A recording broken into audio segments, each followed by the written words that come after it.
सलाम वालेकुम बच्चों। आवाज सुनाई दे रही है आप लोगों को हमारी?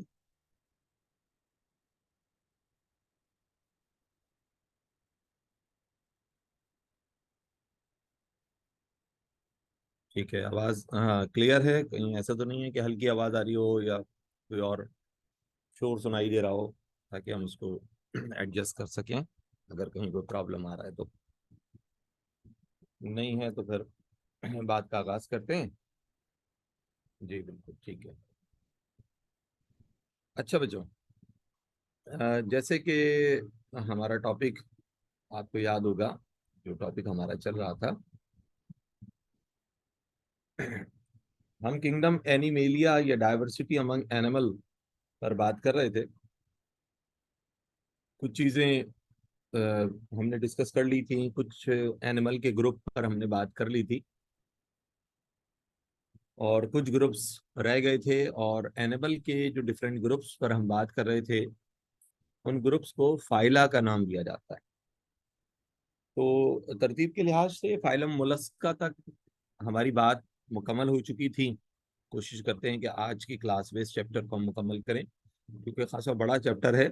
और मैंने पहले भी आपसे कहा था कि ये मुश्किल चैप्टर हरगिज नहीं है, लेकिन डिस्क्रिप्टिव बहुत है। तो बातें बहुत है बताने की, मैक्सिमम चीज़ें मैं कोशिश कर रहा हूँ कि क्लास के अंदर जो है फाइलम से रिलेटेड जो इंफॉर्मेशन है वो आप तक पहुंच जाए। अच्छा, अब मैं बात का आगाज कर रहा हूँ फाइलम आर्थ्रोपोडा से।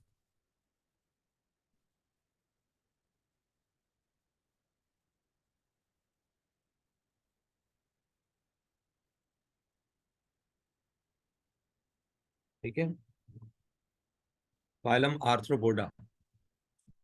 अच्छा, फाइलम आर्थ्रोपोडा, ये जो लफ्ज है आर्थ्रोपोडा, ये दो अल्फाज का कॉम्बिनेशन है। इसमें पहला लफ्ज है आर्थ्रो और दूसरा लफ्ज है पोडा। आर्थ्रो के मायने होते हैं जॉइंटेड, और पोडा के मायने होते हैं लेग्स। तो उसका मतलब ये हुआ कि आर्थ्रोपोडा मींस जॉइंटेड लेग्स।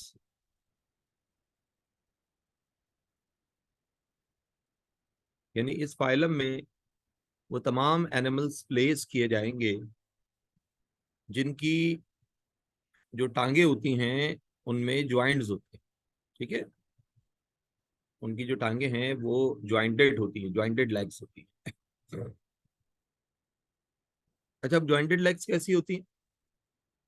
अच्छा, मिसाल के तौर पर आप में से किसी को इस फाइलम के बारे में कुछ नहीं पता, लेकिन मैं एक छोटा सा क्लू आपको दूंगा।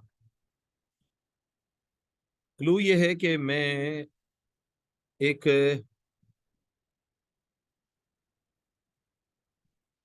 एक एनिमल है, मैं उस एनिमल की टांग बना रहा हूँ। अब एनिमल कौन सा है ना मुझे पता है ना आपको पता है, ये मैंने सिर्फ उसकी टांग बनाई है। और मैं आपसे पूछ रहा हूँ कि देखो ऐसी टांग किस जानवर की होती है। तो मेरे ख्याल से अगर मैं आपसे पूछूंगा तो आप में से बेशतर बच्चे तीन चार नाम बड़ी तेजी से बयान कर सकते हैं। तीन चार नाम फ्रीक्वेंटली आपके दिमाग में आ जाएंगे। बेटा किसी का माइक खुला हुआ है मेरे ख्याल से, देखें। हाँ हसन नबील, बेटा अपना माइक म्यूट कर देना बेटा। हसन नबील बेटा, हाँ थैंक यू, थैंक यू, शुक्रिया। अच्छा, जी भाई, तो मैं ये कह रहा था कि कुछ जानवरों के नाम तेजी से आपके जहन में आएंगे। आप कहेंगे सर कॉकरोच की टांग ऐसी होती है। आप में से कुछ कहेंगे सर स्पाइडर की टांग ऐसी होती है। कुछ कहेंगे कि सर एंट की टांग ऐसी होती है। कुछ कहेंगे ग्रास होपर की टांग भी ऐसी होती है। ठीक है, कुछ कहेंगे कि हाउस फ्लाई की टांग टांग भी ऐसी होती है। कुछ कहेंगे कि हनी बी की टांगे ऐसी होती हैं। तो देखिए कितने सारे नाम जहन में आ गए। मतलब हमने सिर्फ एक टांग बनाई है और इस टांग की खास बात यह है कि इसमें देखिए, ये पहला ज्वाइंट तो वो है जो बॉडी के साथ लगा हुआ है, ये पहला ज्वाइंट है, ये दूसरा ज्वाइंट है, ये तीसरा ज्वाइंट है, ये चौथा ज्वाइंट है। ये ज्वाइंटेड लेग कहलाएगी। ठीक है।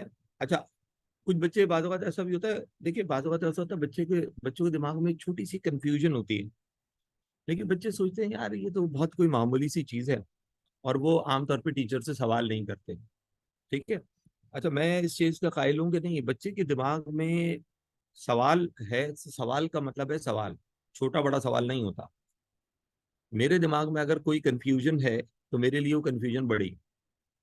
अच्छा, हमारे यहाँ कल्चर ये है कि आमतौर पे बच्चे ना सवाल पूछते में, इस तरह के सवाल कोई बहुत बेसिक चीज होती है ना, पूछते में जरा थोड़ा सा हेजिटेट हो रहे होते हैं। अब मैं अगर आपसे कहूँ कि अगर हम अपने हाथ पर, पूरे हाथ पर गौर कर लें, तो, तो हमारे हाथ के अंदर भी इसी तरह का स्ट्रक्चर बन सकता है। हमारे हाथ में भी तो जोड़ है ना भाई। आप अगर यहाँ से शुरू करें भाई, पहला ज्वाइंट जो है वो कौन सा है, जो हमारे पेक्टोरल गर्डल के साथ लगा हुआ है। ठीक है ना। फिर उसके बाद हमारा एल्बो ज्वाइंट है। ठीक है ना। फिर उसके बाद हमारा रिस्ट ज्वाइंट है। फिर हमारी उंगलियों में भी ज्वाइंट्स है, तो ज्वाइंटेड लेग्स तो हमारे अंदर भी मौजूद है। सवाल है या नहीं है? है ना। लेकिन क्या है कि बच्चे, कुछ बच्चे होते हैं उनके दिमाग में, एक मरतबा ऐसे ही हुआ कि एक बच्चे ने सवाल कर लिया बहुत डरते डरते मुझसे ना, सर हमारी जो टांगे हैं उनमें भी तो जॉइंट्स मौजूद है ना। तो मैंने कहा यार बड़ा सही आपने सवाल किया, लेकिन उससे बढ़ के एक और चीज भी तो देखो। अभी हम जो डिस्कशन कर रहे हैं, हम डिस्कशन कर रहे हैं इन वर्टिब्रेट्स के बारे में। हम उन एनिमल को डिस्कस कर रहे हैं जिनमें वर्टिब्रल कॉलम मौजूद नहीं है, बैकबोन नहीं है। हाँ, वो जानवर जिनमें बैकबोन नहीं पाई जाती, उनके लिहाज से बात हो रही है ज्वाइंटेड लेग्स की। तो अब उम्मीद है कि बात समझ में आ गई होगी। हमारा शुमार वर्टिब्रेट्स में होता है, वर्टिब्रेट्स आते हैं फाइलम कॉर्डेटा में, तो वहां पर फिर मामला दूसरे लिहाज से डिस्कस किए जाएंगे। तो ज्वाइंटेड लेग्स तो हमारे अंदर भी मौजूद हैं, लेकिन क्या है कि हम वर्टिब्रेट्स हैं। ये बात हो रही है फाइलम इकाइनोडर्मेटा तक जब आप जाएंगे, तो ये सब इनवर्टिब्रेट्स की कैटेगरी है। इनवर्टिब्रेट में ज्वाइंटेड लेग की बात होगी तो फाइलम आर्थ्रोपोडा।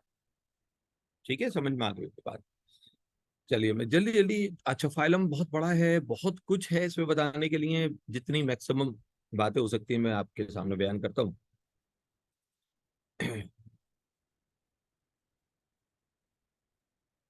अच्छा भाई, एक इस फाइलम के मेंबर ऑल टाइप ऑफ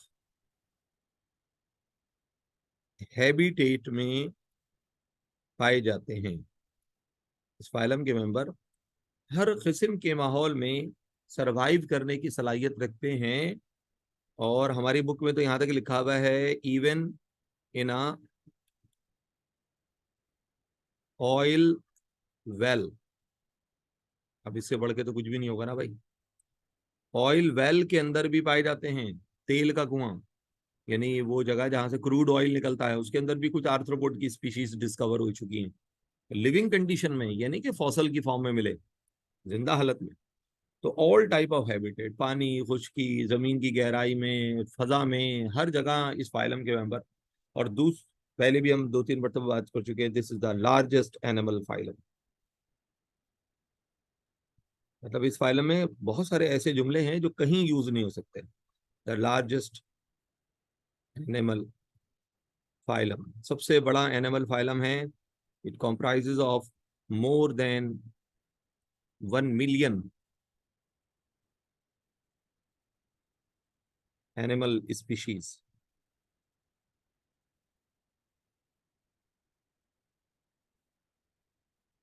ठीक है। ये वो फाइलम है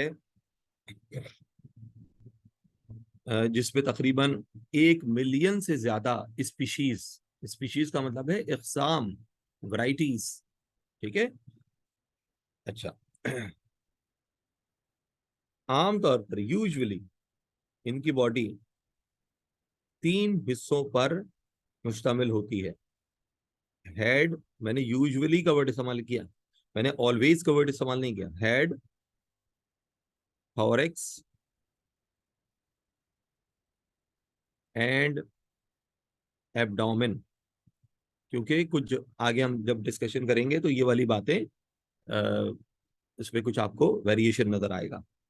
बेसिकली ये आमतौर पर इनकी बॉडी हेड, थोरिक्स और एब्डोमेन पर शामिल होती है। मैं अगर डायग्राम बनाऊं, ठीक है, ये अगर मैं एंड की डायग्राम बनाता हूँ तो ये बॉडी के 3 हिस्से हो गए। ठीक है, ये इसका हेड कहलाएगा, इसका थोरिक्स कहलाएगा, ये इसका एब्डोमेन कहलाएगा। ठीक है। अच्छा, अभी नेक्स्ट पॉइंट, इनमें एक्सक्रीशन के लिए जो ऑर्गेन्स पाए जाते हैं उन्हें कहते हैं Malpighian tubules.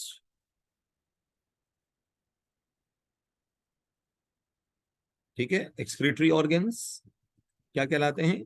मैलपीजियन tubules are the excretory organs of arthropods. Respiration के लिए जो ऑर्गेन्स मौजूद होते हैं, पानी में पाए जाने वाले जो मेंबर्स हैं उनमें गिल्स होते हैं। जो टेरेस्ट्रियल एनिमल्स होते हैं उनमें ट्रैकिया होते हैं। और कुछ मेंबर्स ऐसे हैं जिनके रेस्पिरेटरी ऑर्गेन्स को बुक लंग्स कहा जाता है। और बुक लंग्स के बारे में जो बेहतरीन एग्जाम्पल है, बुक लंग कौन से एनिमल में होता है? आप कहेंगे स्कॉर्पियन के अंदर पाए जाते हैं। स्कॉर्पियन भी इसी फाइलम का मेंबर है। ठीक है, the respiratory organs of scorpions are known as book lungs. ठीक है, टेरेस्ट्रियल एनिमल में ज्यादातर ट्राइकिया होते हैं, लेकिन स्कॉर्पियन भी टेरेस्ट्रियल एनिमल है, इसके अंदर बुक लंग्स नामी रेस्पिरेटरी ऑर्गेन्स मौजूद होते हैं। बॉडी के अंदर जो कैविटी पाई जाती है उसे हीमोसील कहा जाता है। क्यों कहते हैं? वजह यह कि सीलोम यानी इनमें ट्रूस, मैं पहले बात कर चुका हूं, एनिलीडा में, फाइलम एनिलीडा में ट्रू सीलोम डेवलप हो चुका।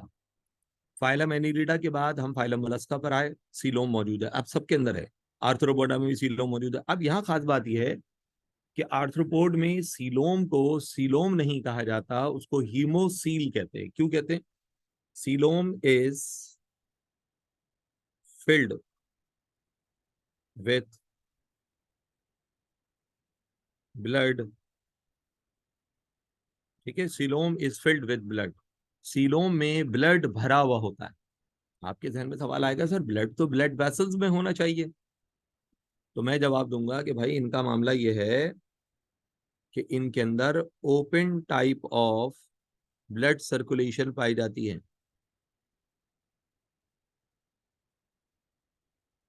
यानी ब्लड सर्कुलेशन, ये जो सर्कुलेटरी सिस्टम है इसमें ब्लड वेसल्स नहीं होती। ब्लड वेसल्स, ये बात हो चुकी है फाइलम एनिलिडा में, ब्लड वेसल्स आर एब्सेंट, इनमें ब्लड वेसल नहीं पाई जाती हैं। ठीक है, तो ब्लड वेसल्स क्योंकि नहीं होती, इस वजह से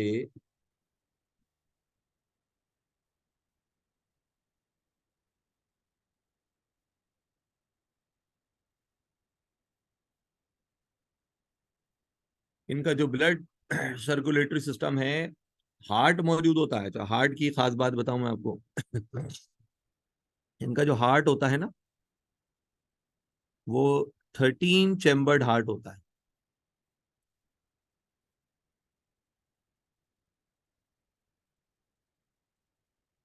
दिल के अंदर 13 चेम्बर्स होते हैं।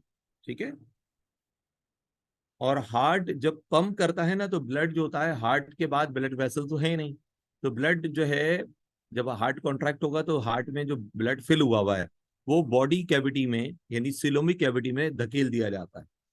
ठीक है, फिर हार्ट जब रिलैक्स होता है तो हार्ट, क्योंकि उसी सिलोमिक कैविटी में हार्ट मौजूद है, तो जब वो रिलैक्स होगा तो सिलोमिक कैविटी से फिर ब्लड को सक कर लेता है। फिर जब कॉन्टैक्ट होता है तो फिर ब्लड को आगे फेंक देता है।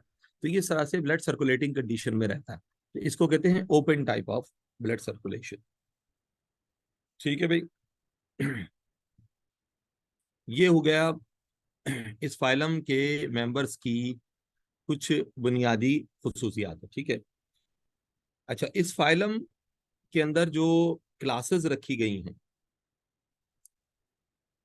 उनमें पहली जो क्लास है उस क्लास का नाम है क्लास मीरोस्टोमेटा।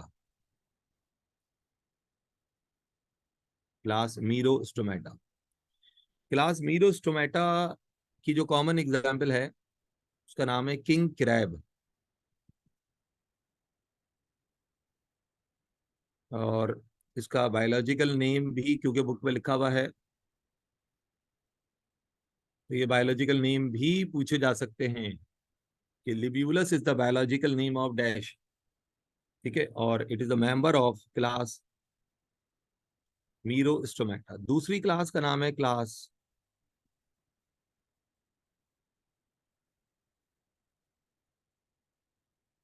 एराचिनीडा।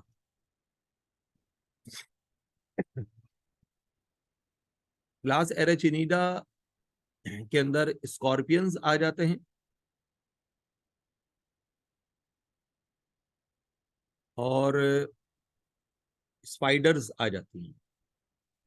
अच्छा, स्पाइडर की भी बता दूं मैं आपको, और स्कॉर्पियंस की भी हजारों टाइप्स है, ठीक है। और तीसरी क्लास का नाम है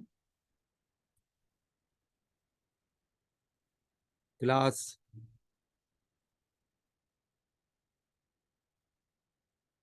मायरिया पोडा। क्लास मायरिया पोडा की जो कॉमन एग्जाम्पल हैं वो हैं सेंटिपिड्स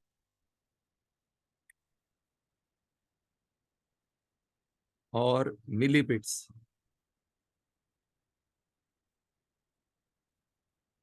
सेंटिपिड्स और मिलीपिड्स। अच्छा, मैं बताता चलूँ, ये सेंटिपिड, देखिए पिड का मतलब होता है लेग्स, और सेंट, सेंट कहते हैं 100 को, मिली कहते हैं 1000 को, और पिड्स का मतलब क्या है, लेग्स। तो इसके लिए सेंटिपिड वो एनिमल होता है जिसमें 100 टांगे होती हैं, मिलीपिड वो होता है जिसमें 1000 टांगे होती हैं। और इस फाइलम के जो मेंबर्स होते हैं उनकी बॉडी जो है ना, वो उसके दो पार्ट्स होते हैं। मैंने इसीलिए आपसे कहा था मैं आगे बात करूंगा उसके ऊपर। और ये एनिमल जो है वो उस तरह का होता है। ये इसके अंदर हेड होता है, और हेड के साथ एक लंबा सा ट्रंक लगा हुआ होता है, इसको ट्रंक कहते हैं। और सेगमेंटेड बॉडी होती है। इस फाइलम के तमाम मेंबर्स की बॉडी सेगमेंटेड है, ठीक है। और बॉडी के हर सेगमेंट से टांगों का एक जोड़ा निकलता है। अब शायद आपके जहन में कोई एनिमल आ गया होगा, इसको हमारे यहाँ आमतौर पे कहते हैं कनखजूरा, ठीक है। तो कुछ कनखजूरा आपने देखा होगा बहुत लंबे होते हैं, तो वो मिलीपेड होता है, वो मिलीपेड होता है। जो छोटे साइज का कनखजूरा होता है उसको सेंटीपेड कहते हैं। तो इसमें हेड होता है बॉडी के अंदर, ये रीजन इसका हेड कहलाएगा, ये हेड है। और बाकी का जो हिस्सा है ये लॉन्ग ट्रंक कहलाता है। तो मैंने शुरू में ही बात आपसे कह दी थी कि हेड, थॉरेक्स और एब्डामेन 100% एनिमल में यहाँ पर नहीं पाए जाते हैं, ठीक है। अच्छा, अब तीसरी जो चौथी जो क्लास है उसका नाम है क्लास करस्टेशिया।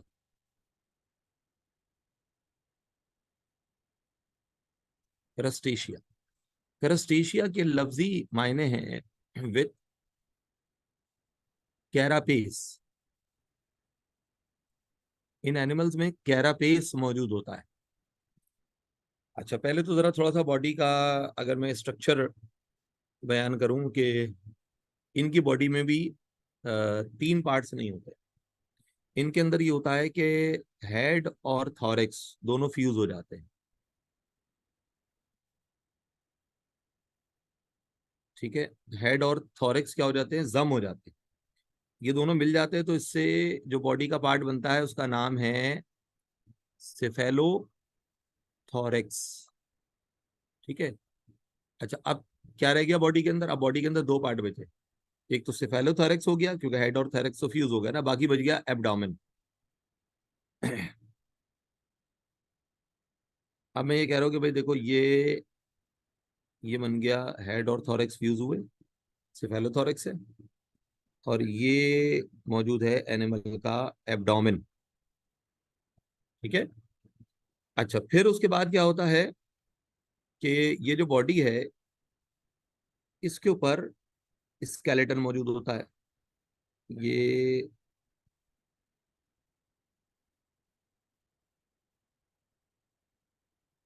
ये स्केलेटन का एक बड़ा सा टुकड़ा इसने सेफेलोथोरेक्स को सराउंड किया हुआ। ठीक है, इसका क्या नाम है अभी बात करता हूँ।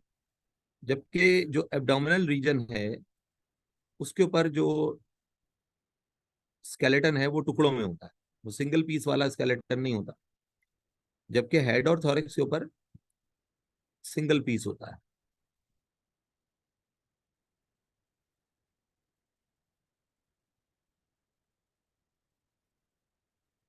यहाँ आंखें होती हैं एनिमल की। ये 2 पेयर्स ऑफ टेंटिकल्स होते हैं। टांगों के यहाँ पर 10 पेयर्स पाए जाते हैं। अब कोई एनिमल समझ में आया है कि कौन सा एनिमल बना दिया मैंने ये? बता सकता भाई कौन सा एनिमल है? हाँ भाई, कौन कौन से बच्चे जवाब दे सकते हैं? एनिमल का नाम। एक जवाब आया भाई। किसने दिया? शाबाश, हसन नबील ने कहा प्रॉन बन गया ये। हाँ भाई, और लोग? प्रॉन की शक्ल भी ऐसी होती है ना, लॉबस्टर्स भी ऑलमोस्ट ऐसे ही होते हैं।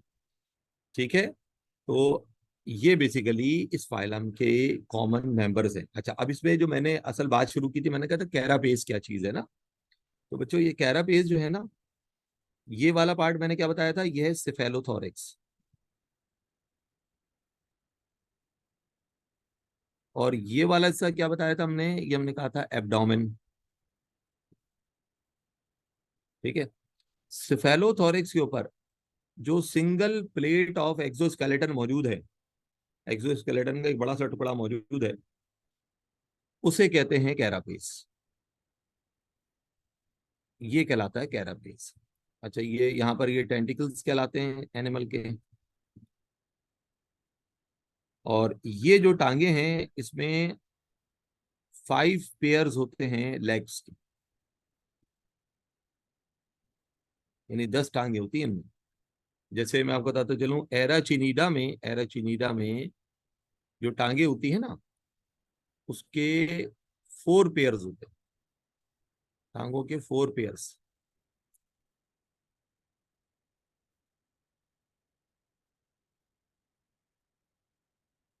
4 पेयर्स ऑफ लेग्स।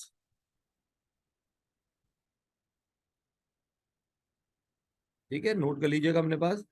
अब इस पर भी एक छोटी सी मैं डिस्कशन करूंगा। तो इसका मतलब ये हुआ इस क्लास की जो कॉमन एग्जांपल्स हैं।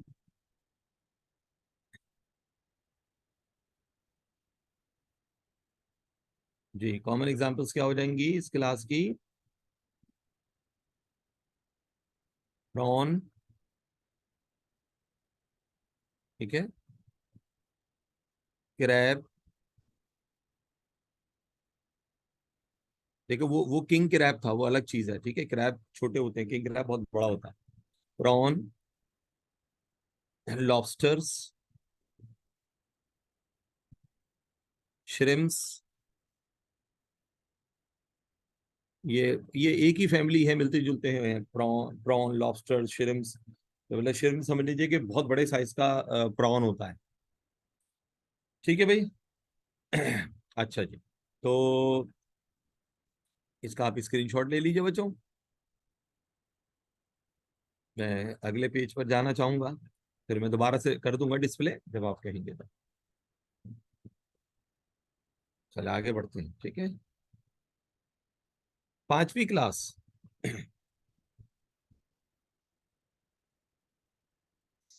का नाम है क्लास इंसेक्टा। सबसे बड़ी क्लास है इस phylum. This is the largest class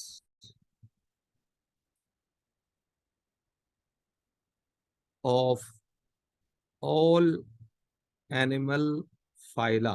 देखिए, अब यहाँ तो हमने एक और बात देख दी। जितने भी एनिमल फाइला हैं उनमें सबसे ज्यादा स्पीशीज रखने वाली जो क्लास है वो क्लास इंसेक्टा है। और इस क्लास के मेंबर्स की स्टडी के लिए एक अलग साइंस बनाई गई है।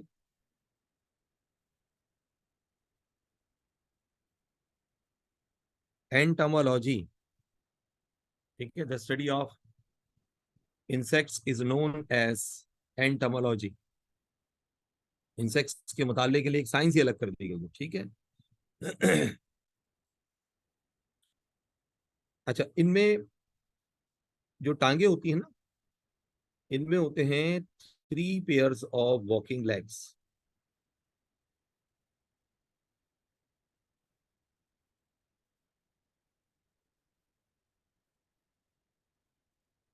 यानी टोटल टांगे कितनी होगी? 6 टांगे होती हैं। अच्छा, और इनकी बॉडी में वही 3 पार्ट्स होते हैं, हेड, थोरैक्स, एब्डोमेन, क्योंकि ये फाइलम दरअसल इस क्लास से सबसे ज्यादा पहचाना जाता है।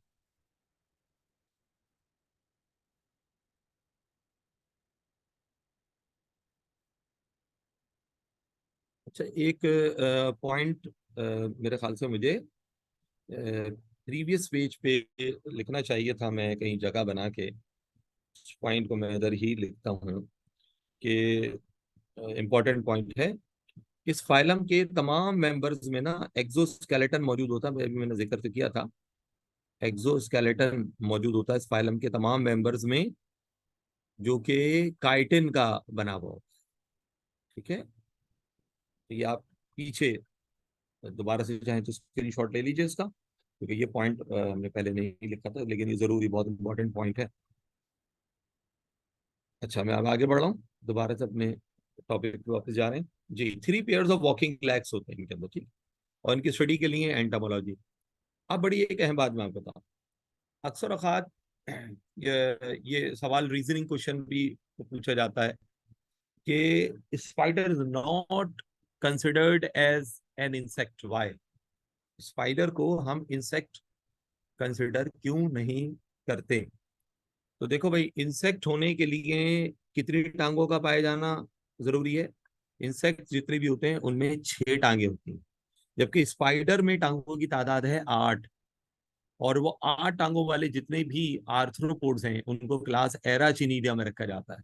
तो इसलिए स्पाइडर जो है वो क्लास इंसेक्टा में शामिल नहीं होती। ठीक है। अच्छा, इस क्लास के मेंबर्स की बड़ी इकोनॉमिक इंपॉर्टेंस भी है। ठीक है। वो ये कि जैसे मैं अगर बात करता हूँ हनी बी की, हनी बी की बात करता हूँ, मैं एंड्स की बात करता हूँ, मैं वेस की बात करता हूँ, या मैं टर्माइट्स की बात करता हूँ। टर्माइट्स, ये सारे के सारे जो है ना सोशल इंसेक्ट्स कहलाते हैं। सोशल इंसेक्ट्स के मायने क्या है? कि ये ग्रुप बना के, कॉलोनीज बना के रहते हैं। और सबसे ज्यादा तो आपने हनी बी के बारे में जरूर सुना होगा कि जो शहद का छत्ता होता है उसके अंदर 3 तरह की मक्खियां पाई जाती हैं। एक इसमें क्वीन होती है, दूसरे इसमें वर्कर्स होते हैं, तीसरे इसके अंदर ड्रोन्स होते हैं जो सोल्जर्स का भी काम करते हैं।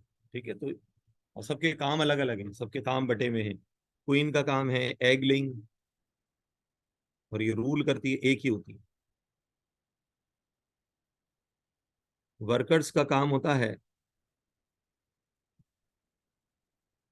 हनी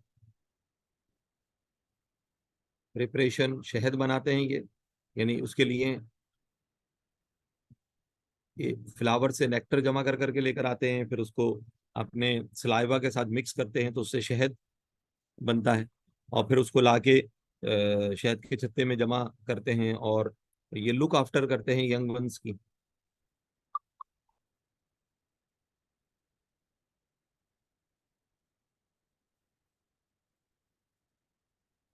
ठीक है ना। यानी जो क्वीन अंडे दे रही होती है उससे जो नए एनिमल प्रोड्यूस हो रहे होते हैं, उनकी जो लुक आफ्टर की जिम्मेदारी होती है वो किसकी होती है? वो वर्कर्स की होती है।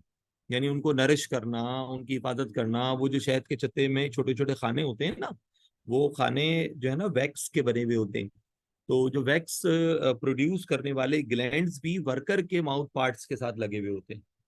तो वो खाने भी आप देखिए कि कितने परफेक्ट साइज के, एक यानी माइक्रोन का भी फर्क नहीं होता उनके साइज में, इतना एक्यूरेसी के साथ ये बनाते हैं। ठीक है ना, ये अल्लाह ताला का निजाम है।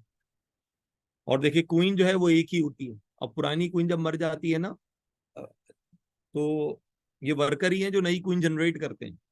क्वीन एक ही रहेगी हर वक्त। मैं अक्सर पढ़ाते वक्त ये बात कहता हूँ कि अल्लाह ताला की वैधानियत पर कितनी बड़ी दलील है ये, कि खुद कायनात का निजाम चलाने वाली जात एक है। ठीक है ना, क्योंकि सिस्टम चलाने के लिए ना एक ही रूलिंग अथॉरिटी की चाहिए होती है। जहां दो, एक से ज्यादा रूलिंग अथॉरिटी होंगी, सिस्टम नहीं चलेगा, कभी नहीं चलेगा। घर के अंदर भी आप देखिएगा, हम सबके घरों में एक रूलिंग अथॉरिटी होती है। आप सबके घरों में आपके फादर जो हैं, उनके पास जो अथॉरिटीज हैं, वो बाज अथॉरिटीज आपकी मदर के पास भी नहीं है। आप अगर किसी कॉलेज में आपके कोई अगर पार्टी हो रही है, तो आप पार्टी में अगर पार्टिसिपेट करना चाह रहे हैं, तो आपकी वालदा आपको अलाउ कर सकती हैं कि बेटा आप कर लीजिए, पार्टी है, फेयरवेल पार्टी हो रही है, आप अटेंड कर लीजिए, कोई मसला नहीं। लेकिन अगर आपका कॉलेज पिकनिक पे जा रहा होगा ना, मैं अक्सर समझाने के लिए बच्चों को मिसाल देता हूँ, अगर आपका कॉलेज पिकनिक पे जा रहा होगा, तो और उसका जो एक, आपने देखा होगा कॉलेज वाले या इंस्टीट्यूट्स वाले आपको एक फॉर्म देते हैं कि भाई घर से पेरेंट्स से सिग्नेचर करवा के लेकर आए। आप अपनी वालदा के हाथ में देंगी, तो वालदा वो देखेंगे, बेटा वो पिकनिक पे, अच्छा वो सीव्यू जा रहे हैं, आप कॉलेज से बाहर जा रहे हैं, बेटा ये तो मैं अलाउ नहीं कर सकती, ये आपने वाले साहब से साइन कराइएगा। देखे ना, एक रूलिंग अथॉरिटी जो उनके पास इख्तियार है, और होना भी ये चाहिए। ठीक है, तो ये हमारे निज़ाम को चलाने के लिए जो है वो एक रूलिंग अथॉरिटी का होना जरूरी होता है। ठीक है, दो होंगे तो कॉन्फ्लिक्ट आएगा। ठीक है। अच्छा, ड्रोन्स का काम होता है, एक तो ये फर्टाइल मेल होते हैं। Drones are fertile male.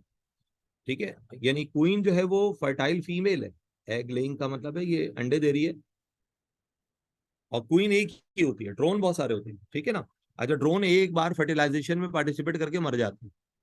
ठीक है ना, एक ही बार जो एग्स हैं उनको फर्टिलाइज करेंगे, मर जाएंगे। जितने एग फर्टिलाइज हुए उनके स्पर्म्स के जरिए फिर ये डेड हो जाते हैं। और शहद के छत्ते, और दूसरा क्या होता है, प्रोटेक्शन का काम भी करते हैं शहद के छत्ते की।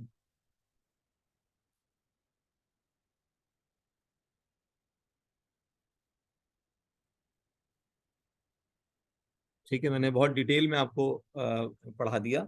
अच्छा, और एक अजीब बात यह है कि ये तीनों टाइप के जो वैरायटीज हैं, ये तीनों वैरायटीज जो हैं, ये तीनों वैरायटी क्वीन के ही अंडों से पैदा होती है।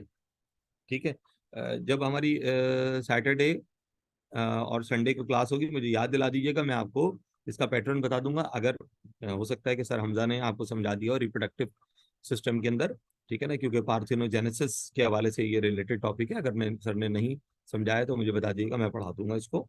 ठीक है, कि ये एक क्वीन जो अंडे दे रही है, उन अंडों से ये कैसे डिसाइड होगा कि उन अंडों से वर्कर भी बनेंगे, उन अंडों से ड्रोन भी बनेंगे, उन्हीं अंडों में से किसी एक अंडे से क्वीन कैसे बन जाती है। ठीक है, तो इस पर फिर हम क्लास में बात कर लेंगे। ठीक है। अच्छा जी, क्योंकि ये फिलहाल ये हमारा बेसिकली टॉपिक नहीं था, लेकिन मैं सोशल इंसेक्ट्स का जो कॉन्सेप्ट है वो आपको समझाना चाह रहा। अच्छा, एंड्स के अंदर भी ऐसे ही होता है। ठीक है, वैस मैं आपको बता दूं, आपने देखा होगा शहद की मक्खी की तरह का एक एनिमल होता है, लेकिन उसका साइज बहुत बड़ा होता है।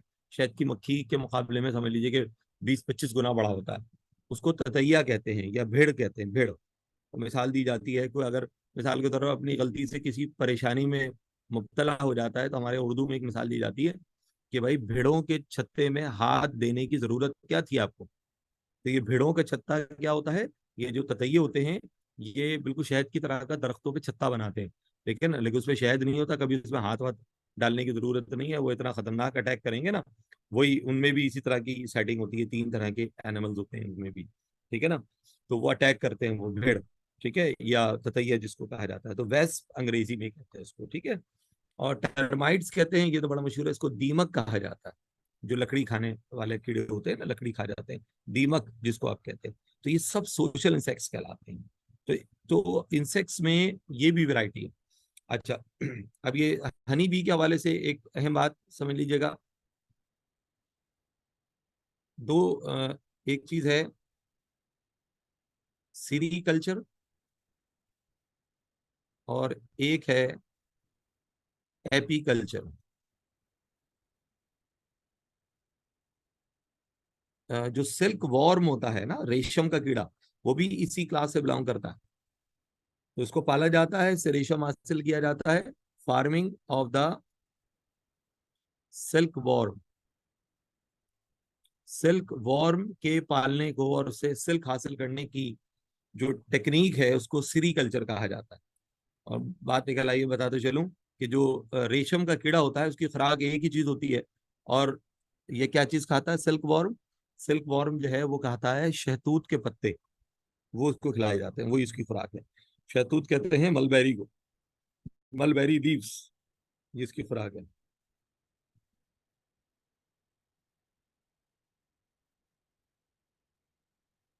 ठीक है। जैसे आप लोगों को पता होगा पांडा क्या खाता है, सब बताएंगे कि सर बैम्बू लीव्स खाता है। तो इसी तरह से सिल्क वॉर्म क्या खाता है, मलबेरी लीव्स खाता है। मलबेरी का मतलब है शहतूत के पत्ते। अच्छा, एपीकल्चर कहते हैं farming of the honey bee.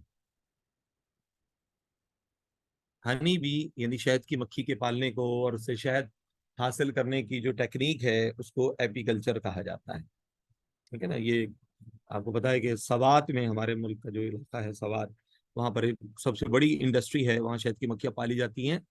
और मक्खियाँ तो ओरिजिनल होती हैं, लेकिन शहद बनाने की जो टेक्निक होती है वो डिफरेंट होती है।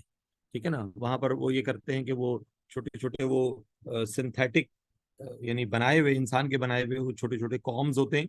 ठीक है। जैसे वो गाड़ी का रेडिएटर टाइप का होता है, उस टाइप के होता है। कभी आप सवात जाना है, तफाको, कालाम, मालम जब्बा, तो वहाँ पर पहाड़ों पर लोगों ने इस तरह के सेटअप्स रखे हुए होते हैं। और फिर वो बहुत सारे इस तरह के रेडिएटर टाइप के जो कॉम्स बने हुए होते हैं वो अतराफ में रख देते हैं। बीच के अंदर जो है वो किसी बड़े से बर्तन के अंदर जो है वो गुड़ और चीनी उसको घोल के जो है ना, वो बीच में वो किसी बर्तन में रख दिया जाते हैं। तो शहद की मक्खियां वहां से निकल निकल के आती हैं, वो कलेक्ट कर करके ले जाके और वो शहद बनाती हैं। तो लेकिन ध्यान में रखिएगा, क्योंकि इसमें आर्टिफिशियल टेक्निक इन्वॉल्व हो गई है, तो भारत शहद तो बन जाएगा, ओरिजिनल शहद होता है वो भी लेकिन जो कुदरती दरख्त के ऊपर शहद का छत्ता बनता है ना, उसकी अफादियत अलग होती है। ठीक है। मुख्तलिफ दरख्तों, क्योंकि देखिए जब दरख्त पे शहद का छत्ता लगेगा तो शहद की मक्खी जो है वो फ्लावर का नेक्टर जमा करेगी, उससे जो शहद बनेगा उसकी क्वालिटी कुछ और होगी। वो कुदरती चीज की बात अलग होती है। इंसान मसनूई तौर पर तो सारे काम कर चुका है, हर चीज बना लेता है, लेकिन जो कुदरती तौर पर जो काम हो रहे होते हैं, इंसान कभी किसी सूरत जो है वो उसका मुकाबला नहीं कर सकता, दूर दूर तक उसका मुकाबला नहीं हो सकता। तो इसीलिए जो लोग गांव देहात से जिनका ताल्लुक होता है, जैसे आप में से कुछ लोग हैं, उनके रिलेटिव्स रहते होंगे पंजाब साइड पर, सिंध साइड पर, तो वो वहां से दरख्तों पर जो लगा हुआ शहद होता है वो आपको जरा से भी मिल जाए। जैसे नीम के दरख्त का जो शहद होता है, उसकी सबसे बेहतरीन अफादियत ये है कि वो अगर आंखों में लगाएं तो आंखों की बीनाई तेज हो जाती है। ठीक है ना। और ओरिजिनल शहद की पहचान ये होती है कि अगर आप आंख पे लगाएंगे ना, शहद मीठा होता है, लेकिन अगर आप शहद आंख में लगाएंगे ना, तो जो सलाई होती है उसके जरिए, तो आपको आंखों में मिर्चें लगेंगी। हालांकि वो तासीर उसको वैसे मुंह में रखे तो मीठा है, लेकिन आंख में लगाएंगे तो मिर्चें लगेंगी, ऐसा लगेगा मिर्चें डाल दी आंख पे।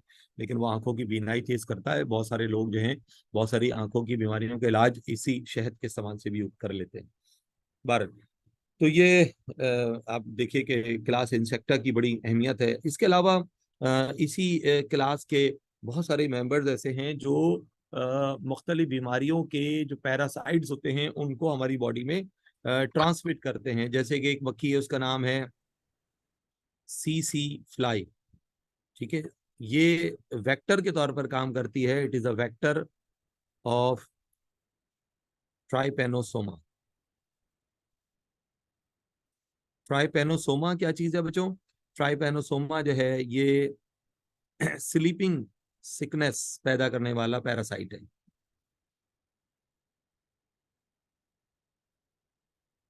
Trypanosoma causes the sleeping sickness. लेकिन ये इंसान से इंसान में नहीं जाता। ये सी फ्लाई किसी पेशेंट को बाइट करता है, और फिर वो सी फ्लाई जितने लोगों को काटेगा तो उन सब के अंदर जो है ये ट्राइपेनोसोमा को उन इंसानों में ट्रांसमिट कर देगा। तो ये वेक्टर बीच में एजेंट है। वेक्टर का मतलब होता है एजेंट। इसी तरह से एक और मक्खी है, इसका नाम है सैंड फ्लाई। तो ये वेक्टर है लिशमैनिया का। ये लिवर डिसऑर्डर है और इसको काल आजार डिजीज कहा जाता है, काल आजार डिजीज। ठीक है, वेक्टर ऑफ लिशमैनिया।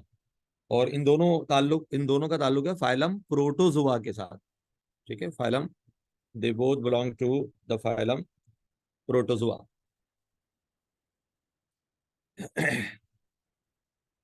अच्छा, तो ये आपने देखा कि इस क्लास के जो मेंबर्स हैं, इसी तरह से एक दो नाम और लेता हूं मैं।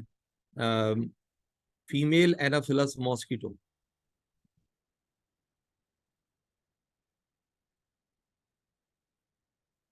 Female Anopheles mosquito, it is the vector of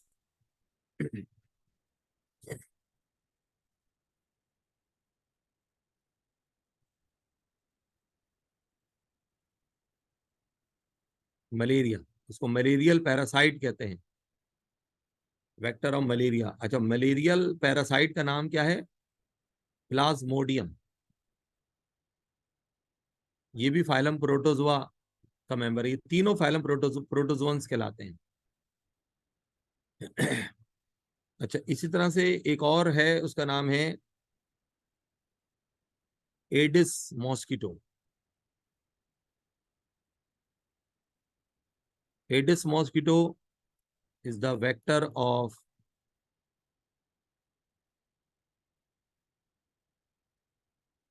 dinghy fever virus. ये डेंगी फीवर वायरस, वो आपने बताया जाता है कि ब्लैक कलर का होता है, उसकी बॉडी पर सफेद सफेद से डॉट्स पड़े हुए होते हैं, तो वो एडिस मॉस्किटो कहलाता है। तो ये इस फाइलम के मेंबर आप देखें कि इनके फायदे भी कितने ज़्यादा। हेल्प इन पॉलिनेशन, ठीक है ना, इंसेक्ट्स हेल्प इन पॉलिनेशन, पौधों के लिए फायदेमंद भी। Insects help in pollination.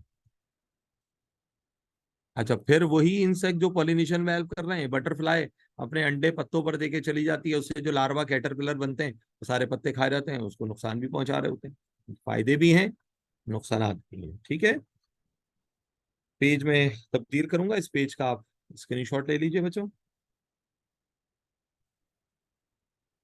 Next page पे जाएंगे हम। ठीक है। अच्छा, तो ये फाइलम, हाँ मेरे ख्याल से कंप्लीट हो गया। हमने, हाँ 5 क्लासेज हैं, ठीक है। तो फाइलम जो है ये कंप्लीट हो चुका है, phylum arthropoda. Next animal phylum पे बात करेंगे हम।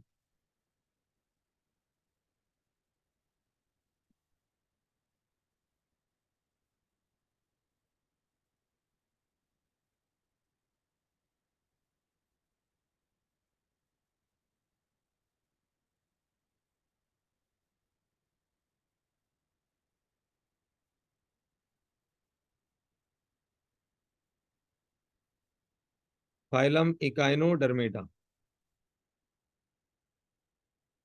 ठीक है, फाइलम इकाइनोडर्मेटा। अच्छा, ये जो लफ्ज है बच्चों इकाइनोडर्मेटा, इकाइनोडर्मेटा के लफ्जी मायने हैं। ये जो लफ्ज, पहला लफ्ज है इकाइनो।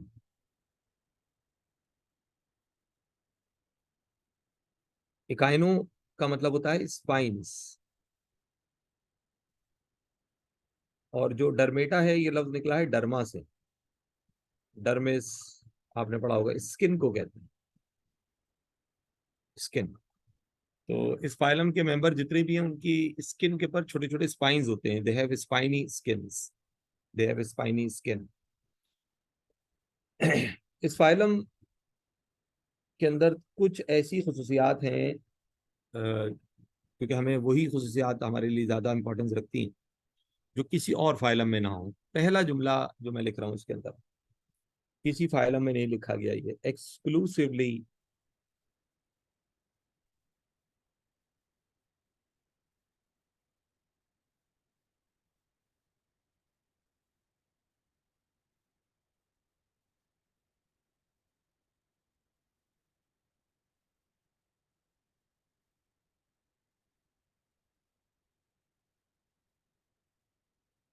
एक्सक्लूसिवली मैरीन एनिमल्स, ये वो एनिमल्स हैं जो एक्सक्लूसिवली मैरीन होते हैं। इसका मतलब क्या हुआ, किसी और फाइलम में ऐसा हरगिज नहीं होता। मतलब मैं ये कहना चाह रहा हूं, इस फाइलम के 100% मेंबर समंदरी पानी में पाए जाते हैं। किसी फाइलम में भी ऐसा नहीं, ठीक है, जिसके 100% मेंबर समंदरी पानी में मिलते हैं। एक बात तो हो गई। दूसरी अहम बात, इस फाइलम के जो मेंबर्स हैं, जो एडल्ट मेंबर्स होते हैं ना इनके, वो होते हैं रेडियली सिमेट्रिकल।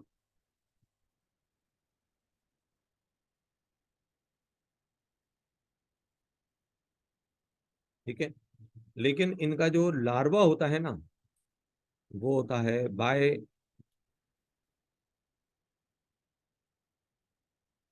Laterally symmetrical. मैं शायद पहले भी बात बता चुका हूं कि इस तरह का एमसीक्यू पेपर में एक मर्तबा आया था कि वो कौन सा एनिमल फाइलम है जिसके मेंबर रेडियली सिमेट्रिकल होते हैं लेकिन उनका लार्वा बायलैटरली सिमेट्रिकल होता है। देखिए, रेडियली सिमेट्रिकल दो ही एनिमल फाइलम में कंडीशन पाई जाती है, रेडियल सिमेट्री। एक है फाइलम नाइडेरिया, दूसरा है इकाइनोडर्मिटा। लेकिन ये वाली जो बात है कि लार्वा बायलैटरली सिमेट्रिकल होता है, ये सिर्फ इकाइनोडर्मिटा में मिलेगा। ठीक है। अच्छा, इनके अंदर, इनमें हेड नहीं होता, हेड, ब्रेन भी नहीं होता इनमें, सेंस ऑर्गेन भी नहीं पाए जाते, आर एब्सेंट। आप कहेंगे सर, अगर ये सब चीजें इनमें नहीं होती तो इस फाइलम को इकाइनोडर्मेटा के बाद क्यों रखा हुआ? देखिए, बड़ा अहम सवाल है।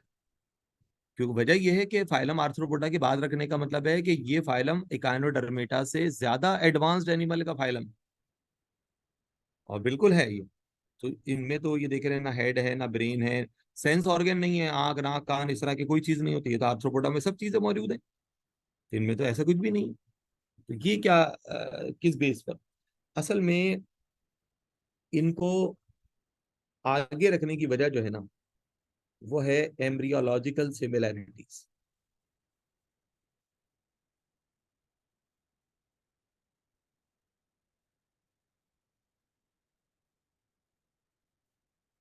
एम्ब्रियोलॉजिकल सिमिलैरिटीज की बेस पर ये कॉर्डेटा के नजदीक है, नियर टू कॉर्डेटा। और एम्ब्रियोलॉजिकल सिमिलैरिटी मैं आपको बता चुका हूं, दोबारा रिवाइज करता हूं बाद में। कौन सी एम्ब्रियोलॉजिकल सिमिलैरिटी है जिसकी बेस पर ये कॉर्डेटा के करीब है?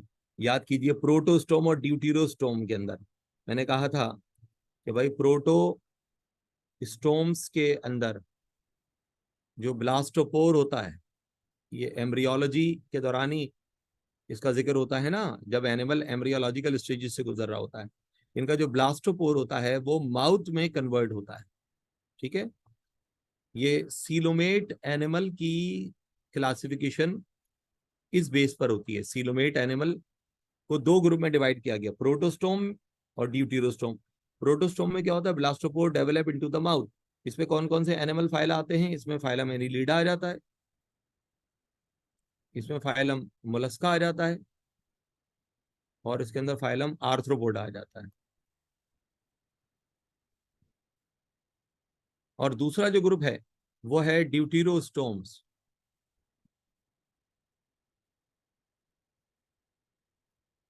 ड्यूटीरोस्टोम्स में क्या होता है, जो ब्लास्टोपोर होता है,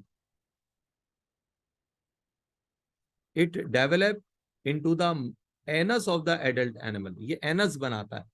तो जिन एनिमल में ब्लास्टोपोर से एनस बनता है, वो एनिमल या तो इकाइनोडर्मेट्स हैं या कॉर्डेट्स हैं। तो अब बात समझ में आई, जो एम्ब्रियोलॉजिकल सिमिलैरिटी की बात कर रहा हूँ वो दरअसल ये वाली सिमिलैरिटी। उम्मीद है बात आपकी समझ में आ गई होगी। एक और बड़ी अहम बात कि इनके अंदर जो लोकोमोशन होती है, लोकोमोटरी ऑर्गन इनके कहलाते हैं ट्यूब फीट। इनके अंदर पानी आने और जाने का एक निज़ाम पाया जाता है। उस निज़ाम का नाम है वाटर वेस्क्यूलर सिस्टम। अच्छा, इस फाइलम के तमाम मेंबर्स में एक लार्वा पाया जाता है। उस लार्वा का नाम है बायपिनेरिया। ठीक है, बायपिनेरिया लार्वा। अच्छा, इस लार्वा के बारे में भी एक तहकीक हुई। एक लार्वा है, इकाइनोडर्मेटा और गॉर्डेटा के बीच में एक छोटा एनिमल फाइलम भी है। मैं इसका नाम यहाँ पर लिख देता हूँ। उसका नाम है हेमीकॉर्डेटा। हेमीकॉर्डेटा। ठीक है, हेमीकॉर्डेटा एक छोटा एनिमल फाइलम है जो इकाइनोडर्मेटा से एडवांस्ड है, कॉर्डेटा से पीछे। हेमीकॉर्डेटा के मेंबर में भी जो एग होता है उससे एक लार्वा बनता है।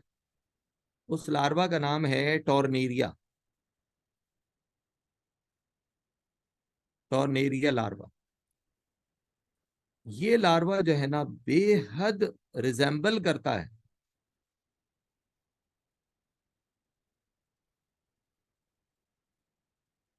बायपिनेरिया लार्वा। ये बायपिनेरिया लार्वा और टॉर्नेरिया लार्वा ये इस हद तक सिमिलर होते हैं कि तवील अरसे तक लोग ये समझते थे कि शायद ये एक ही एनिमल का लार्वा है। ठीक है, बाद में तहकीक हुई, पता चला कि नहीं, ये लार्वा अलग एनिमल का है, ये अलग एनिमल का लार्वा है। तो ये वाला जो लार्वा वाली जो बात है ना कि इनका बाइपेनेरिया जो लार्वा है वो कॉर्डेटा के टॉर्नेरिया लार्वा से बहुत ज्यादा मैच करता हुआ है, रिजेंबल करता है, उसकी शक्ल बिल्कुल एक जैसी है।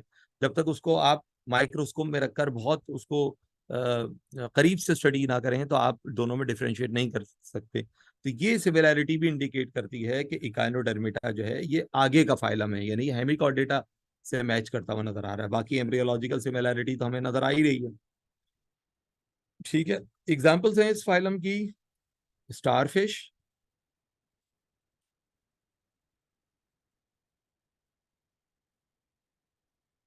ब्रीटल स्टार, सी क्यूकम्बर।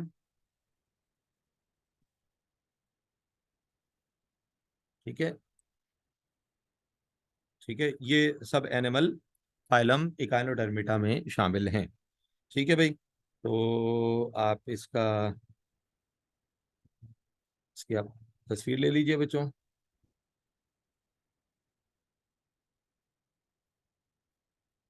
मैंने इसलिए अलग कर दिया ताकि आपको पता रहे कि ये एक अलग से एक बात हमने समझाई थी। ठीक है, स्क्रीनशॉट ले लीजिए। ये फाइलम खत्म हो चुका है, मैं नेक्स्ट एनिमल फाइलम पे बात करूंगी। अच्छा, कुछ बच्चे कुछ सवालात कर रहे थे इकाइनोडर्मेटा में माउथ किससे। अच्छा, हाँ देखिए, ऐसा अरीबा अरीबा साहर ने सवाल किया कि मतलब इनका सवाल बहुत अच्छा है, बल्कि सवाल इनके सवाल को थोड़ा सा और मैं बड़ा कर देता हूँ। इन्होंने सवाल ये किया कि इकाइनोडर्मेटा में और कॉर्डेटा में माउथ कैसे बनता है। इनके सवाल को और बड़ा कर देते हैं, प्रोटोस्टोम्स के अंदर एनस कैसे बनता है। ये भी तो एक सवाल है ना। बात समझ में आई? सही कह रहा हूँ गलत कह रहा हूँ मैं? जी, देखिए, बिल्कुल सही बात है। भाई यहाँ पर भाई माउथ तो बना दिया किसने? ब्लास्टोपोर ने। भाई एनस तो नहीं बना ना। यहाँ पर एनस बना दिया ब्लास्टोपोर ने, माउथ तो नहीं बना। देखिए, असल बात हमें यहाँ ये डिस्कस करनी है कि वो जो एम्ब्रियो की ओपनिंग थी जिसका नाम था ब्लास्टोपोर, वो क्या चीज बना रही है। तो हमने देखा कि वो जो एम्ब्रियो की ओपनिंग है वो एज इट इज ओपनिंग ही रहती है, और वो ओपनिंग जो है वो एडल्ट एनिमल जो बन रहा है उसके अंदर माउथ की शक्ल में बरकरार है। और इन एनिमल में क्या हो रहा है कि वो जो एम्ब्रियो की ओपनिंग थी ब्लास्टोपोर वो एनस की शक्ल में बरकरार है। तो माउथ बनेगा, यहाँ माउथ बनेगा, कैसे बनेगा? फिर वहां पर सेल्स को डिस्प्लेस किया जाएगा, हटाया जाएगा, फिर वहां माउथ बनाया जाएगा। लेकिन हम तो सिर्फ ब्लास्टोपोर पर फोकस कर रहे हैं कि ब्लास्टोपोर किस शक्ल में बाकी है। ठीक है, तो यहाँ पर माउथ की शक्ल में, बाकी यहाँ एनस की शक्ल में। यहाँ पर अगर ब्लास्टोपोर ने माउथ बना लिया तो बॉडी के एंटीरियर एंड पर सेल को डिस्प्लेस करके एनस, सॉरी पोस्टीरियर एंड के पर, यहाँ पोस्टीरियर एंड पर सेल को डिस्प्लेस करके एनस बनाया जाएगा। यहाँ पर क्या होगा, ब्लास्टोपोर एनस बन गया।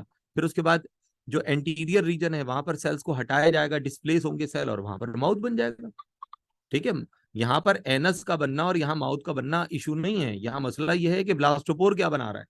ठीक है, उम्मीद है आपको जवाब मिल गया होगा। ठीक है, स्क्रीनशॉट ले लिया है बच्चों ने सबने। मैं नेक्स्ट पेज पे जाऊंगा। Last animal phylum. बच्चों लास्ट एनिमल फाइलम है फाइलम कॉर्डेटा।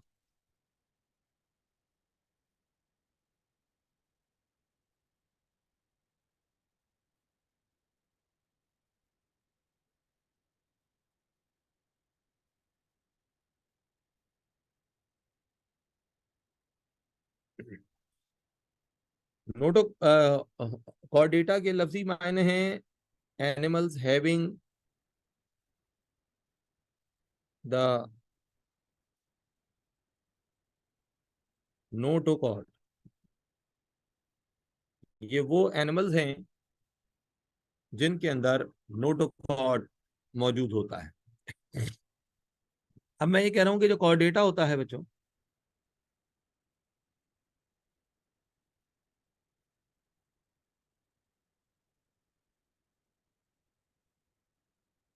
फाइलम कॉर्डेटा को दो ग्रुप में डिवाइड किया गया।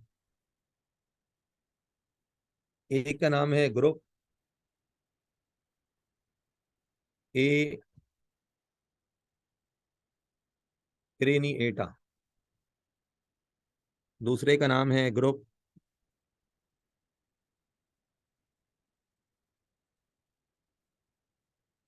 क्रेनिएटा। दोनों ग्रुप्स में फर्क यह है, क्रेनिएटा का मतलब होता है,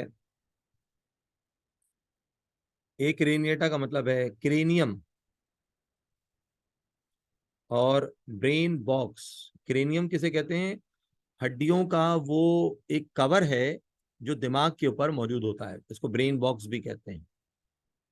इज एब्सेंट, इन जानवरों में एक क्रेनिएटा में ब्रेन बॉक्स यानी कि क्रेनियम नहीं पाया जाता, और यहां पर क्या होता है, क्रेनियम इज प्रेजेंट। अच्छा, मजीद एक और बात याद रखिएगा, ये वो एनिमल्स हैं जिनके अंदर, ये बात हुई थी ना नोटोकॉर्ड, नोटोकॉर्ड मौजूद होता है। इन एनिमल्स के अंदर बैकबोन भी नहीं पाई जाती, इज एब्सेंट। तो इसलिए ये कॉर्डेटा के वो मेंबर्स होते हैं जो इनवर्टिब्रेट्स होते हैं। ठीक है, यानी कॉर्डेटा में सारे मेंबर में बैकबोन नहीं होती है। ठीक है, एक रेनिएटा में बैकबोन भी नहीं पाई जाती, जबकि यहां पर क्या होता है, बैकबोन जिसको वर्टिब्रल कॉलम कहते हैं इज प्रेजेंट। इसीलिए इनको क्या कहते हैं,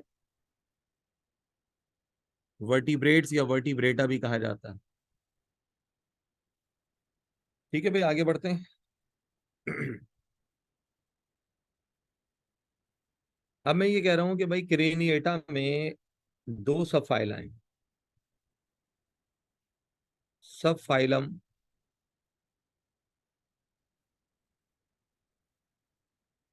euro Chordata.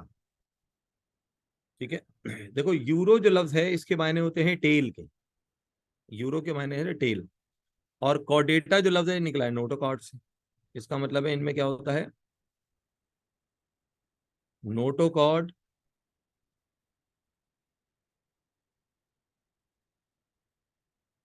Is present inside the tail. Notochord tail के अंदर मौजूद होता है, यानी बाकी बॉडी ऑर्गेन्स में ये नहीं पाया जाता। इसकी कॉमन एग्जाम्पल है एसिडिया, या इस एनिमल का एक और नाम है, इसको हर्डमैनिया भी कहते हैं। अच्छा, एक बड़ी अहम बात मैं आपको बताता चलूं। देखिए, ये एक ऐसा एनिमल फाइलम है। अच्छा, ये बताइए कि आपके ध्यान में होगी एक चीज कि भाई, जो लार्वा होता है, एग से लार्वा बनता है, फिर लार्वा से प्यूपा बनता है, फिर उससे एडल्ट एनिमल की फॉर्मेशन होती है ना। तो ये जो फिनोमेना है, इस फिनोमेना को कहते हैं मेटामॉर्फोसिस। अब अगर मैं आपसे ये पूछूं कि ये बताइए कि एक तरफ है लार्वा और एक तरफ है एडल्ट एनिमल, आपके ख्याल में अगर मैं लार्वा और एडल्ट एनिमल का कंपैरिजन करूं, तो लार्वा ज्यादा एडवांस्ड होता है या एडल्ट एनिमल ज्यादा एडवांस्ड होता है? जवाब दीजिए, मुझे बताएं आप। लार्वा एडवांस्ड होता है या एडल्ट एनिमल एडवांस्ड होता है?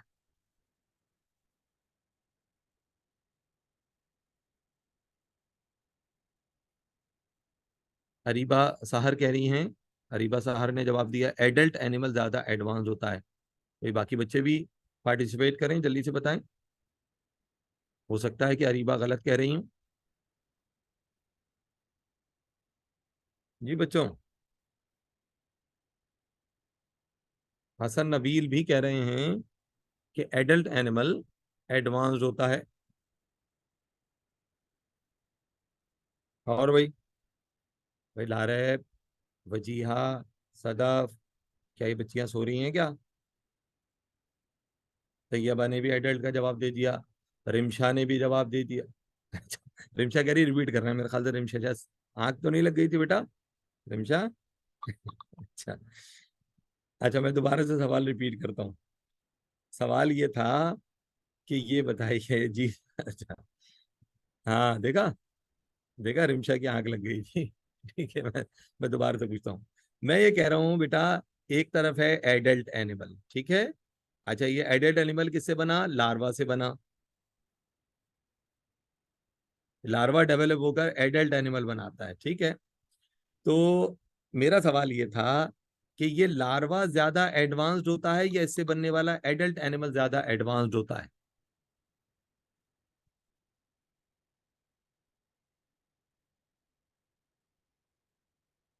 नहीं, लारा बेटा, मैं एक चीज बता दूं कि देखो, ये सिमिट्री वाला जो मामला है ना, सिमिट्री वाला जो मामला है, ये एडवांस्ड, अब देखे ना, सेकंड एनिमल फाइलम में भी आपको रेडियल सिमिट्री मिल रही है, और last, second last animal phylum में भी रेडियल सिमिट्री मिल रही है।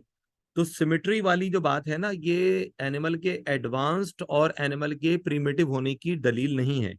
समझ रहे हैं बात को? अच्छा, हाँ भाई, अब रिमशा ने जवाब दिया, थोड़ी सी आंखें वाँखें खुली हैं रिमशा बच्ची की हमारी, ठीक है। और उसवा भी कह रही हैं सर एडल्ट एनिमल। लारे बेटा, समझ में आया? ठीक है। मैं सिंपल, एक सिंपल सी बात कर रहा हूँ, जनरल बात कर रहा हूँ मैं, और वो वाली वो चीज आप निकाल दें उसको ना। इसका मतलब ये हुआ कि ये एक जनरल पैटर्न यही हुआ कि लार्वा जो है ये प्रिमेटिव होता है, यानी इसमें प्रिमेटिव कैरेक्टर्स होते हैं, ठीक है। और जो एडल्ट एनिमल होता है ये इसके मुकाबले में एडवांस्ड होता है, ठीक है। नॉर्मली ऐसा ही होता है, ठीक है। तो इसका मतलब ऐसे मेटामॉर्फोसिस को, जिसमें लार्वा प्रिमिटिव हो और एडल्ट एडवांस्ड हो, जो कि नॉर्मली होता है, इसको कहते हैं प्रोग्रेसिव मेटामॉर्फोसिस। ऐसे मेटामॉर्फोसिस को क्या कहते हैं? प्रोग्रेसिव मेटामॉर्फोसिस, ठीक है। और जैसे कि फाइलम आर्थ्रोपोडा में भी ऐसे होता है, वहां एक अलग चीज है। आर्थ्रोपोडा में प्रोग्रेसिव मेटामॉर्फोसिस में भी दो टाइप है, इनकम्प्लीट और कंप्लीट, लेकिन होता वो प्रोग्रेसिव ही है।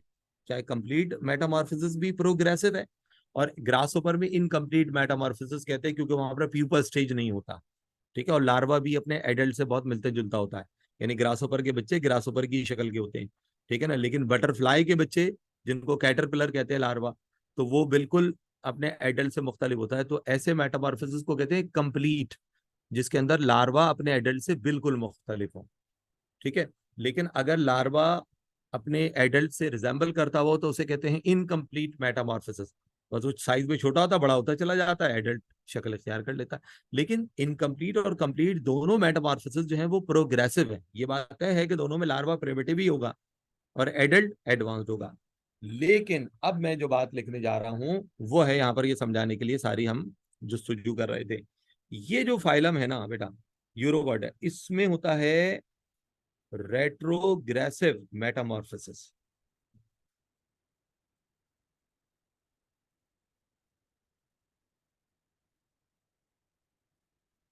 ठीक है, क्या होता है, रेट्रोग्रेसिव मेटामॉर्फोसिस पाया जाता है। इसका मतलब पता है क्या है?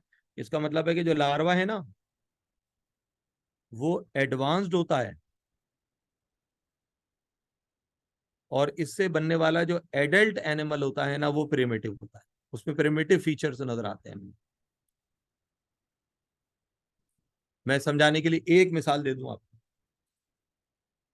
देखें, ये जो एसिडिया है ना, एसिडिया बुक में आपकी इसकी गालिबन डायग्राम बनी हुई है, हर्डमैनिया एसिडिया हमारे कराची के साहिल पर मिलता है ये। अच्छा, ये कराची के साहिल पर पत्थरों के साथ चिपका हुआ मिलेगा। यानी ये जो हर्डमैनिया है ये किस टाइप का एनिमल होता है? सिसाइल एनिमल होता है। इस तरह की शक्ल होती है ये, ऐसे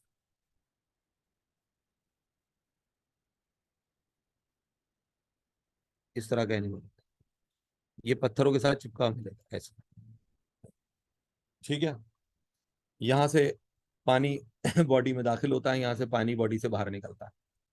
अब मैं आपसे एक सवाल करूं, मुझे बताइए कि ये अगर सीसाइल एनिमल है तो हमने तो शुरू में यूरोकॉर्डेटा में कहा था कि इनके अंदर टेल होती है और टेल में नोटोकॉर्ड होता है। टेल कहाँ चली गई? तो मैं कहूंगा जो टेल होती है ना वो लार्वा में थी। अब ध्यान से सुनिएगा मेरी बात। टेल मौजूद थी इसके अंदर, ठीक है, सीडिया में टेल मौजूद थी लेकिन उसके लार्वा में थी। लेकिन जब लार्वा से एडल्ट एनिमल बनता है तो टेल जो है बॉडी से डिटैच हो जाती है, अलग होकर टूट के अलग हो जाती है और डीजनरेट हो जाती है। तो इसका मतलब है अब ये जो एडल्ट एनिमल नजर आ रहा है इसके अंदर टेल तो है नहीं। अच्छा, उसी टेल के अंदर क्या मौजूद था? नोटोकॉर्ड मौजूद था, तो नोटोकॉर्ड भी नहीं है यहाँ पर। तो नोटोकॉर्ड जो है ये फाइलम कॉर्डेटा की सबसे अहम खुसूसियत है, यानी ये सबसे एडवांस फाइलम की खुसूसियत है नोटोकॉर्ड का पाया जाना, जो कि इस एडल्ट एनिमल में मौजूद ही नहीं है। जबकि इसके लार्वा में था वो नोटोकॉर्ड, क्योंकि उसमें टेल थी, टेल के अंदर मौजूद था वो। तब बात समझ में आई? इसलिए इसको कहते हैं रेट्रोग्रेसिव मेटामॉर्फोसिस। ठीक है। कोई सवाल तो ध्यान में नहीं है बच्चों? अच्छा, अब दूसरा जो सब फाइलम है इसका,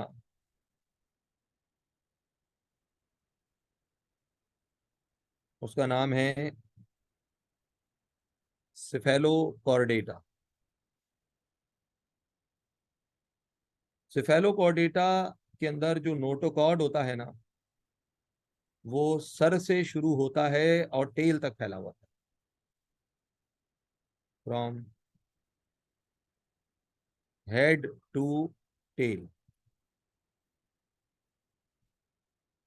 ठीक है, notochord is extended from the head to the tail. Example इसकी है, ये भी हमारे कराची के अंदर जो हमारा साहिल है उसमें मिलता है। इस एनिमल का नाम है एम्फियोक्सिस।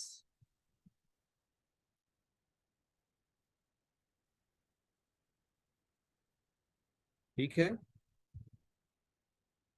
तो ये हो गया एक क्रेनिएटा। अच्छा, क्रेनिएटिया क्रेनिएटा में मुझे कुछ और बात भी करनी है, आप इसका स्क्रीनशॉट ले लें। अच्छा, ये ध्यान में रखिएगा बेटा बच्चों, ये जो बात है ये मत समझिएगा कि ये मैंने ये क्रेनिएटा के लिए लिखा है। ठीक है, ये मेटामॉर्फोसिस समझाने के लिए मैंने ये बात की थी, ठीक है ना।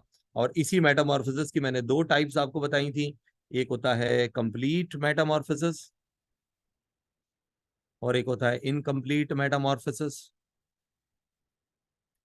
कंप्लीट मेटामॉर्फोसिस पाया जाता है बटरफ्लाई में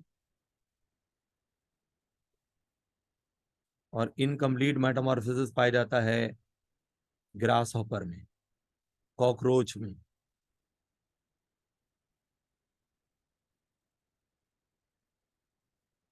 ठीक है, अब आप इसका स्क्रीनशॉट ले लीजिए, मैं नेक्स्ट पेज पे जाऊंगा।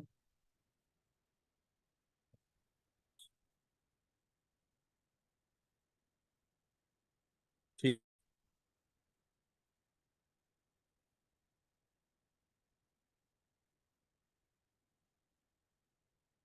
अच्छा, अब मैं ये कर रहा हूं कि वो जो क्रेनिएटा था ना, क्रेनिएटा, अब उस पर बात हो रही है, ग्रुप क्रेनिएटा।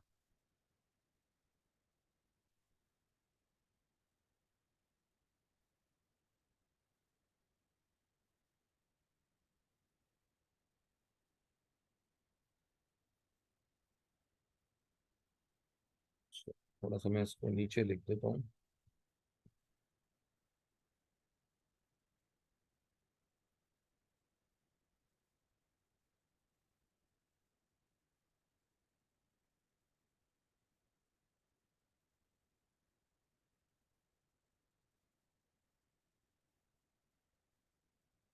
Group craniata.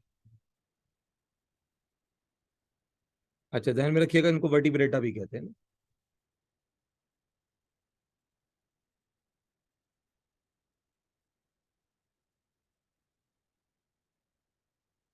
अच्छा, इसको डिवाइड किया गया दो सब फाइला में, कि दो सब फाइला।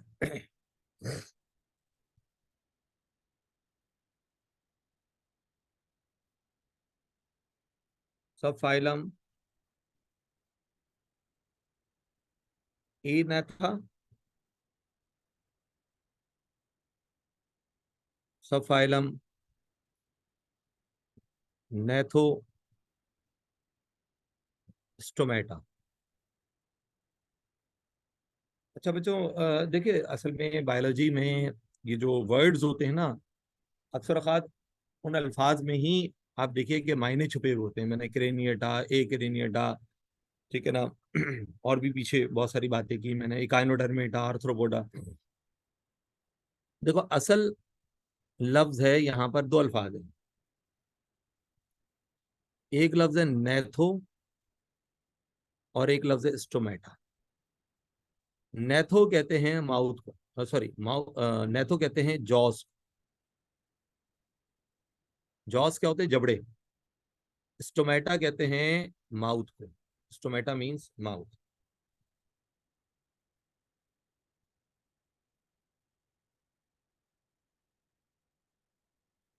यानी ये वो एनिमल हैं जिनके माउथ के ऊपर जॉज होते हैं, माउथ विद जॉस। ठीक है। तो असल लफ्ज क्या था? नेथा। अब यहाँ क्या लफ्ज है? देखो ये वही है ना, GNATH, नेथा। नेथा मीन्स क्या है? जॉस। और ए का लफ्ज हम लगाते हैं नॉट या एब्सेंट के मायनों में, नो जॉस। तो अक्सर हमारे यहाँ साथी इसको पढ़ते हैं एग नाथा, गलत पढ़ते हैं। ये एग नाथा नहीं है, ये है Agnatha. Jaws are absent. ठीक है। ये है नेथोस्टोमेटा, जॉज आर प्रेजेंट। इसके अंदर आती हैं जॉ लेस फिशेस, मछलियां आती हैं इसमें। मछलियों की कुछ अकसाम है। वो जॉ लेस फिशेस कहलाती हैं। और इसकी दो एग्जाम्पल हमारी बुक में बयान की गई हैं। एक है लैम्प्रे और एक है हैक फिश। ठीक है। अच्छा, अब आ जाए नेथोस्टोमेटा। क्योंकि हमने जो मछलियां देखी, इनका जो इन मछलियों का जो मुंह होता है ना, बिल्कुल ऐसे गोल सा होता है, सर्कल। जॉज नहीं होता जैसे मुंह खुलता है बंद होता है वाली सूरत हाल नहीं होती है। वो कॉन्ट्रैक्ट हो जाता है, रिलैक्स हो, गोल मुंह होता है बिल्कुल ना, सर्कल की तरफ से। अच्छा, अब मैं कह रहा हूं कि भाई ये जो नेथोस्टोमेटा है, इसको दो सुपर क्लासेस में डिवाइड किया गया।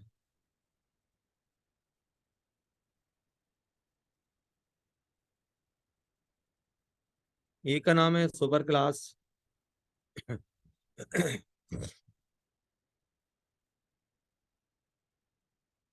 पाइसिस। दूसरी है सुपर क्लास टेट्रापोडा।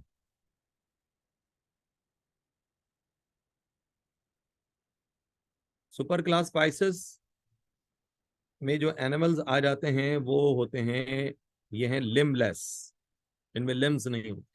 और टेट्रा मीन्स फोर होता है, पोडा मीन्स लेग्स होता है, फोर लेग्स।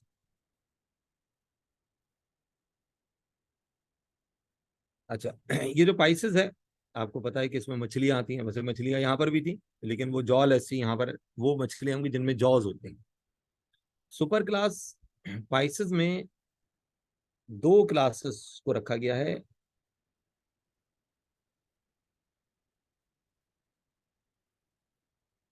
क्लास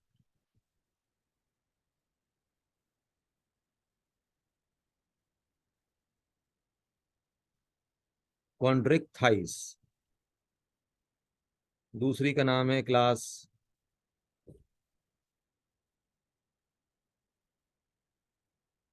ऑस्ट्रिक्थाइस। क्लास कॉन्ड्रिक्थाइस में जो मछलियां रखी जाती हैं उन्हें कहते हैं कार्टिलेजिनस फिशेस।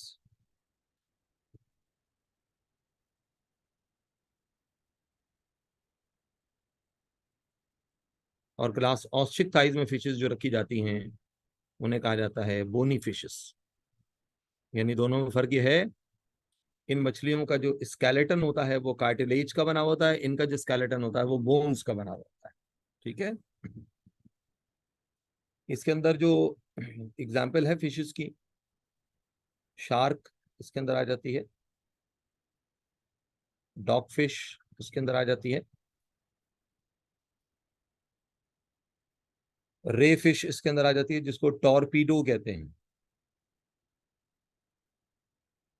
ठीक है।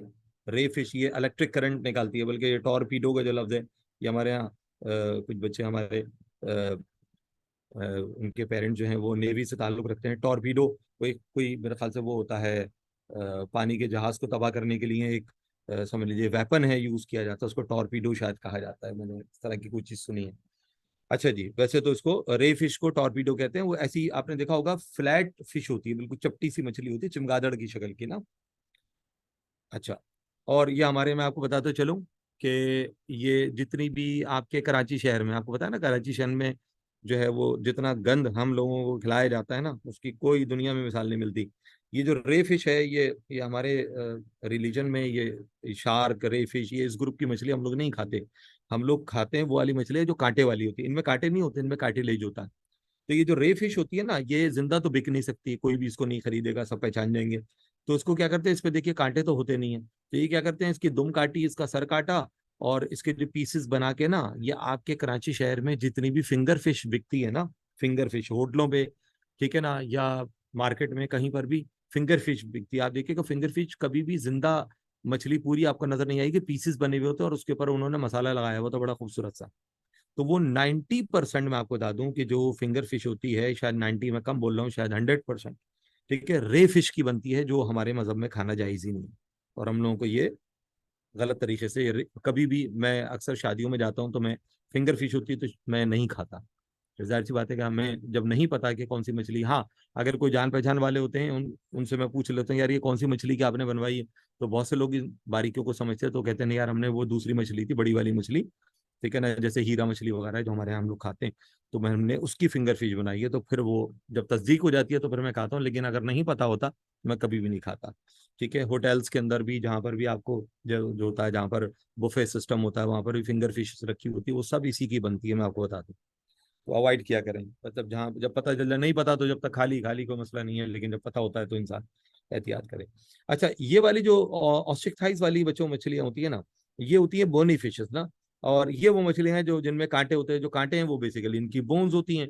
अब उसमें जो मछलियां आ जाती हैं, मशहूर मछलियां, फ्लैट फिश जिसको पापलेट कहा जाता है, ठीक है ना, सी हॉर्स भी इसी के अंदर आ जाता है। अब आप कहेंगे सी हॉर्स हमारे यहाँ, तो सी हॉर्स में कुछ निकलेगा नहीं, साइज बहुत छोटा होता है, उसमें तो कुछ भी नहीं निकलेगा, तो वो खाने का कोई फायदा ही नहीं है ना। तो साइज बहुत मतलब बड़े से बड़ा सी हॉर्स भी जो है वो ज्यादा ज्यादा 2-2.5 फीट का होता है, उसमें से क्या निकलेगा। फ्लैट फिश, सी हॉर्स, ठीक है, हिल्सा, पल्ला मछली को हिल्सा कहते हैं, पल्ला मछली जो हमारे दरिया सिंध में पाई जाती है, हिल्सा। ठीक है। पॉमफ्रेट, गालिबन इसको रोहू मछली कहा जाता है। ठीक है। कैट फिश, इसको खग्गा मछली कहते हैं, खग्गा मछली कहलाती है। ठीक है जी। तो ये सब मछलियां और सिक्थाइस ग्रुप के अंदर शामिल है। अब आ जाइए क्लास, सुपर क्लास टेट्रापोडा। अच्छा, अब क्योंकि उसमें मजीद ब्रांचेस बनेंगी तो ये जगह जरा कम है, तो मैं पेज चेंज करूंगा। आप लोग, मैं इसका स्क्रीनशॉट ले लें, मैं नेक्स्ट पेज पे जाऊंगा।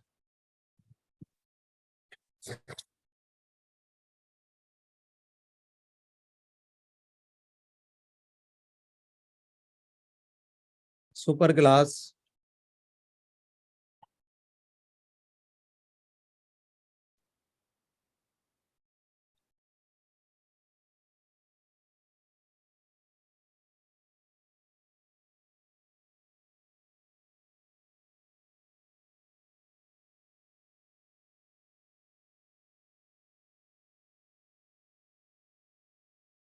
टेट्रापोडा।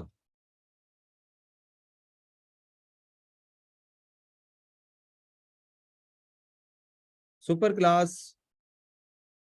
टेट्रापोडा के अंदर जो पहली क्लास शामिल है, उस क्लास का नाम है क्लास रेप्टीलिया। रेप्टीलिया। इस क्लास के मेंबर आप सबके जाने पहचाने रेप्टाइल्स। ठीक है। सॉरी सॉरी, पहली क्लास मैंने गलत लिख दी। पहली क्लास है एम्फीबियन, सॉरी, ये दूसरी होगी क्लास एम्फीबियन। तरतीब से चलना है ना मैं। और इस क्लास के मेंबर्स को एम्फीबियंस कहते हैं।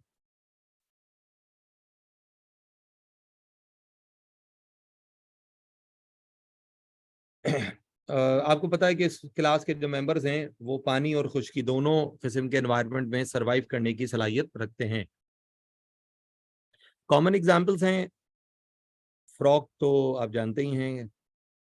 फ्रॉग के अलावा टोड इसके अंदर आ जाता है।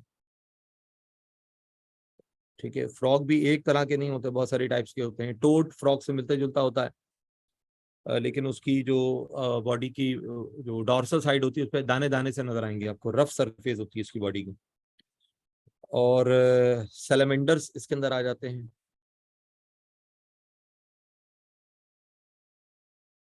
सैलमेंडर्स आ जाते हैं। सिसिलियंस,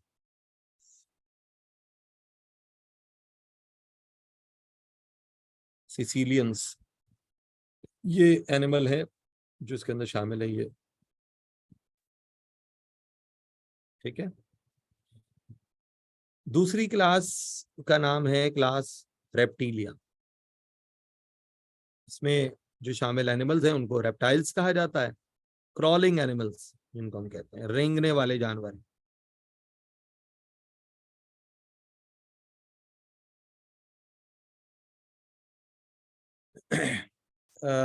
रेप्टीलिया के जो बच्चों मेंबर्स होते हैं, तो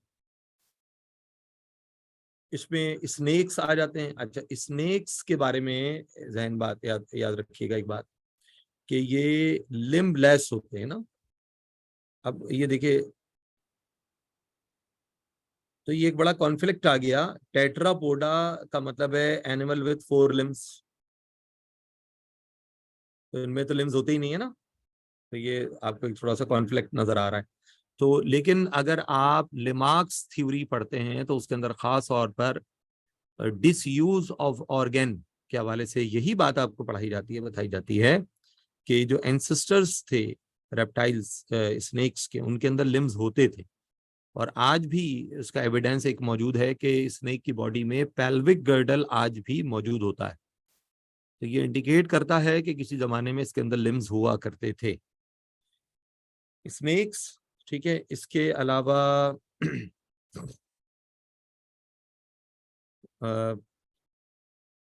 क्रोकोडाइल,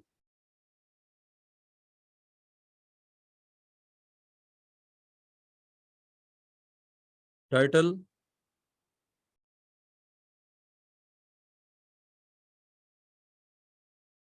टॉर्टवाइज। अच्छा, मैं अक्सर बच्चों से सवाल करता हूँ कि ये बताओ बच्चों कि जो टर्टल है, टर्टल कहाँ पर पाया जाता है, टर्टल और टॉर्टवाइज में क्या फर्क होता है? तो बच्चे फौरन जवाब देते हैं, सर टर्टल जो होता है ना पानी का कछुआ होता है, और टॉर्टवाइज जो है ये खुश्की का कछुआ कहलाता है। तो बात यह है कि अगर टर्टल पानी का कछुआ है, इसका मतलब है पानी में भी चला जाता है, खुश्की पर भी आ जाता है। ये आपने कराची के साहिल पे देखे होंगे आपने। ठीक है, सैंड स्पिट वाली साइड पे चले जाएं आप तो आपको वहां पर टर्टल बीच भी एक बना हुआ है, जहाँ बहुत ज्यादा टर्टल मिल जाते हैं हमें ना। तो ये जो टर्टल्स हैं, ये तो पानी और खुश्की दोनों जगहों पर आ जाते हैं।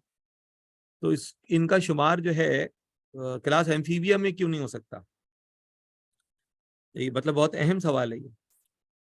तो ये फ्रॉग वाला बिहेवियर तो हुआ, पानी में भी चले जाते हैं, पानी में भी सर्वाइव कर लेते हैं, खुश्की में भी सर्वाइव कर लेते हैं। तो देखिए बहुत आसान सी बात है, आपको सिर्फ यही फार्मूला नहीं है कि पानी खुश्की दोनों जगहों पर सर्वाइव कर सकता है। आपको एक चीज और देखनी है, आपको उसका रिप्रोडक्टिव बिहेवियर देखना है। ठीक है, रिप्रोडक्टिव बिहेवियर अगर आप देखेंगे तो फ्रॉग खुश्की पर आता जरूर है, लेकिन फ्रॉग फर्टिलाइजेशन के लिए या एग लेइंग के लिए हमेशा पानी में चला जाता है। टर्टल, क्रोकोडाइल, क्रोकोडाइल को भी शामिल कर लेंगे टर्टल के साथ, ये पानी के अंदर रहते हैं, बहुत अरसे तक, बहुत टाइम तक पानी के अंदर गुजारा कर लेते हैं। ठीक है ना, लेकिन हमेशा अंडे देने के लिए पानी से निकलकर खुश्की पर आके अंडे देते हैं। इसका मतलब रिप्रोडक्शन जो है, एग लेइंग का जो प्रोसेस है, वो रेप्टाइल में कभी भी एक्वाटिक एनवायरनमेंट में नहीं होता, और एम्फीबियन में कभी टेरेस्ट्रियल एनवायरनमेंट में नहीं होता। तो ये इससे पता चलता है कि रेप्टाइल्स जो हैं वो प्योरली जो है वो टेरेस्ट्रियल एनिमल है, और एम्फीबियन जो है वो दोनों जगहों पर आना जाना करते रहते हैं। लेकिन एम्फीबियन जो है वो पानी के माहौल को पूरी तरह छोड़ नहीं सके आज भी, और ये पानी के बगैर इनका गुजारा नहीं होता। क्योंकि आप एक और बात पता है आपको कि कोल ब्लडेड है, फिर खुश्की पर जब ये आ जाते हैं, फिर स्किन भी इनकी नेकेड स्किन होती है, याद रखिएगा ये वाहिद ग्रुप है इनमें इनकी स्किन पर कोई कवर नहीं होता, नेकेड स्किन कहलाती है इनकी ना। बाकी जितने भी ग्रुप्स हैं उनमें अब आप देखिए ना, इनमें स्केली स्किन होती है, और ये जो इनके ऊपर स्केल्स होते हैं इनको एक्सोस्केलेटन भी कहते हैं।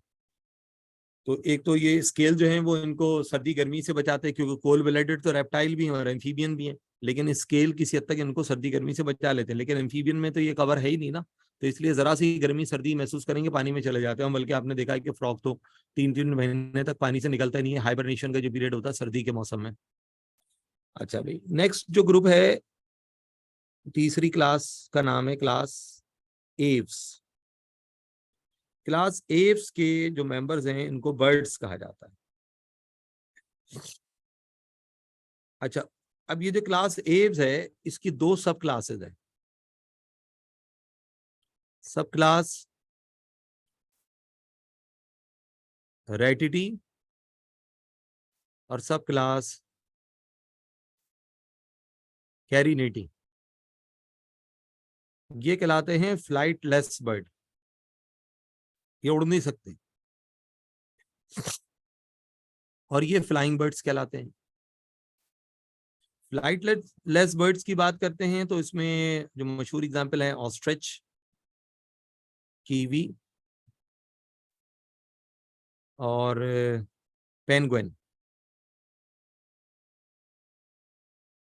ठीक है, कीवी याद रखिएगा कि दुनिया के एक ही कंट्री में पाया जाता है जिसका नाम है न्यूजीलैंड। न्यूजीलैंड की पहचान है कीवी, इसीलिए आपने देखा होगा न्यूजीलैंड के जो स्पोर्ट्समैन होते हैं उनको कीवीज कहा जाता है। जैसे जो उनकी जो टीम है, क्रिकेट की टीम है, उनको कहते हैं ना कीवीज ने, या शाहीनों ने, हमारे खिलाड़ियों को शाहीन कहा जाता है, शाहीनों ने कीवीज को शिकस्त दे दी।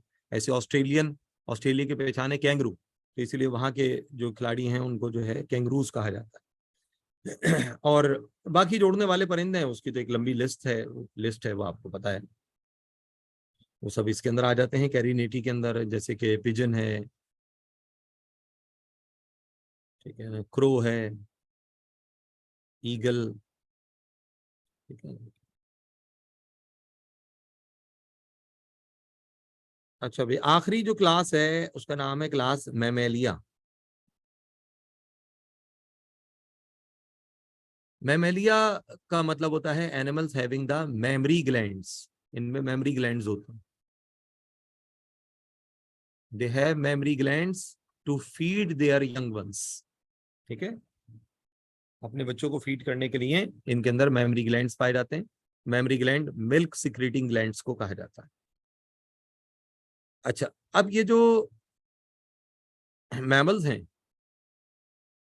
क्लास मैमेलिया जो है इसको 3 सब क्लासेस में डिवाइड किया गया। एक का नाम है सब क्लास प्रोटोथेरिया, दूसरी का नाम है सब क्लास मेटाथेरिया, तीसरी का नाम है सब क्लास यूथेरिया। ठीक है। प्रोटोथेरिया के अंदर वो मैमल्स रखे जाते हैं जो अंडे देते हैं, एग लेइंग। वैसे ध्यान में रखिएगा, मैमल्स 99% जो है वो गिव बर्थ करते हैं, लेकिन प्रोटोथेरिया में वो मैमल शामिल हैं जो अंडे देने वाले होते हैं। उसकी एग्जाम्पल है डक, डक बिल प्लेटिपस, ये पूरा नाम है एनिमल का। ठीक है। इसको कहते हैं पाउच्ड मैमल। पाउच, अच्छा, बॉडी के अंदर जो पाउच होती है उसको मार्सुपियन कहा जाता है। मार्सुपियल, मार्सुपियम पाउच को कहते हैं। इस क्योंकि ये मौजूद होती है तो इसलिए ये कहलाते हैं मार्सुपियल मैमल्स। और आपको सबको पता है कि मशहूर एग्जाम्पल है कैंगरू।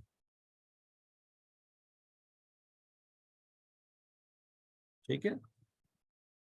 यूथेरिया के अंदर जो मैमल शामिल हैं उनको कहते हैं प्लेसेंटल मैमल। ठीक है। इसमें तमाम जो डेवलप्ड है, इंसान भी, जो इंसान है, कुत्ता, बिल्ली, बंदर, हाथी, लोमड़ी, ठीक है, ये सब जो मैमल्स हैं ये यूथ एरिया में आ जाते हैं क्योंकि इनके अंदर प्लेसेंटा पाया जाता है। मेरे ख्याल से प्लेसेंटा मुझे समझाने की जरूरत नहीं है, रिप्रोडक्शन वाले चैप्टर में आपने बहुत डिटेल में प्लेसेंटा के बारे में पढ़ा हुआ है। ठीक है भाई, बात समझ में आ गई? कोई सवाल आप करना चाहें तो। न्यूजीलैंड, सर, जी बेटा बोलिए। हमने रिप्रोडक्शन के चैप्टर में ना ये सिर्फ वही पढ़ा है, मेल रिप्रोडक्टिव सिस्टम और hmm. Female reproductive system in human, और इसके अलावा मेंस्ट्रुअल साइकिल। ठीक है। सिलेबस में भी वही है, तो उसके अलावा प्लांट वगैरह का तो पढ़ने की जरूरत नहीं है ना? नहीं नहीं, जो सिलेबस में नहीं है उसको पढ़ने की बिल्कुल जरूरत नहीं है आपको।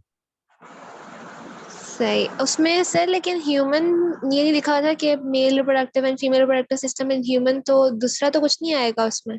नहीं नहीं, जो सिलेबस दिया हुआ है उसी के अकॉर्डिंग होगा ना। बल्कि लास्ट ईयर जो पेपर हुआ था, जो फेडरल वालों का हुआ था ना, तो उनका तो पेपर बड़ा अच्छा पेपर था ना।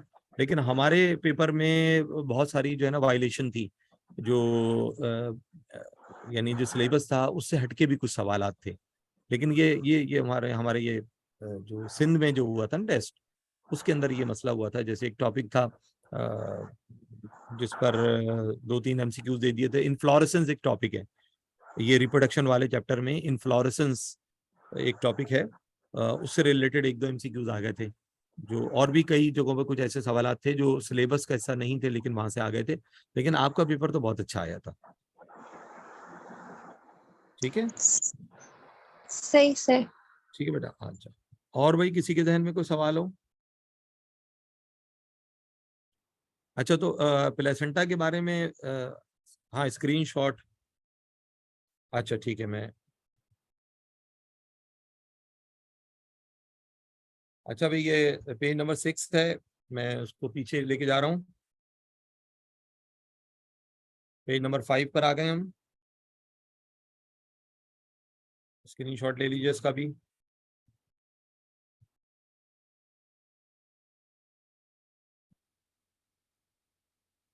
ठीक है। अब पेज नंबर 4 पर आ गए हैं हम।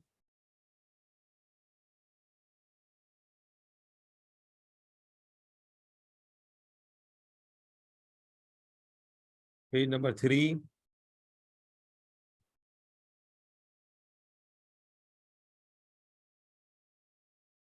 पेज नंबर 2,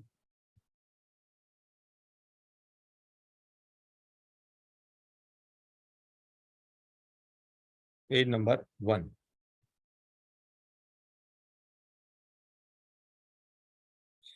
ठीक है।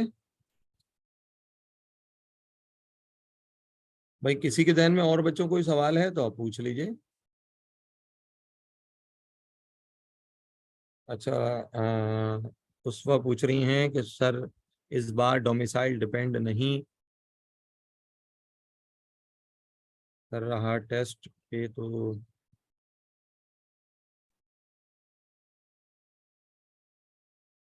डोमिसाइल बेटा मेरी नॉलेज में नहीं है। जो आप बात कह रही हैं डोमिसाइल क्यों नहीं, डोमिसाइल तो हमेशा उसको कंसिडर किया जाता है।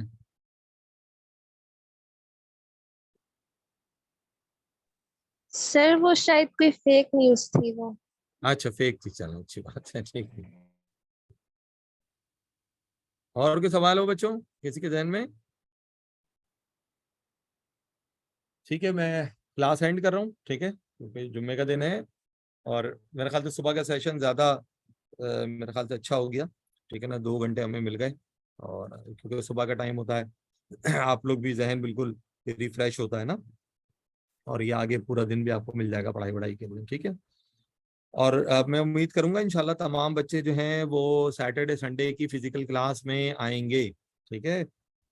ताकि आपके जो भी अब ये जो मैंने बहुत सारी चीज़ें जैसे कुछ बीच में बातें आ गई थी, तो आप जैसे मैंने कहा था कि अगर आप कहेंगे जैसे प्लेसेंटा के बारे में अगर नहीं पता, मेरे ख्याल से तो पता होगा, लेकिन फिर भी अगर आप कहेंगे तो मैं उसको रिवाइज कर दूंगा।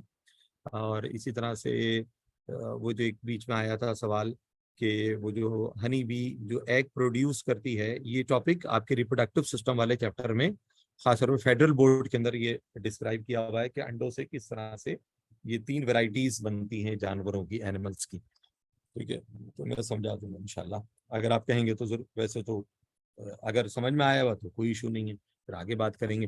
बहरहाल ये हमारा चैप्टर कंप्लीट हो गया बच्चों। अब इस चैप्टर का टेस्ट आप पे ड्यू हो चुका है, ठीक है।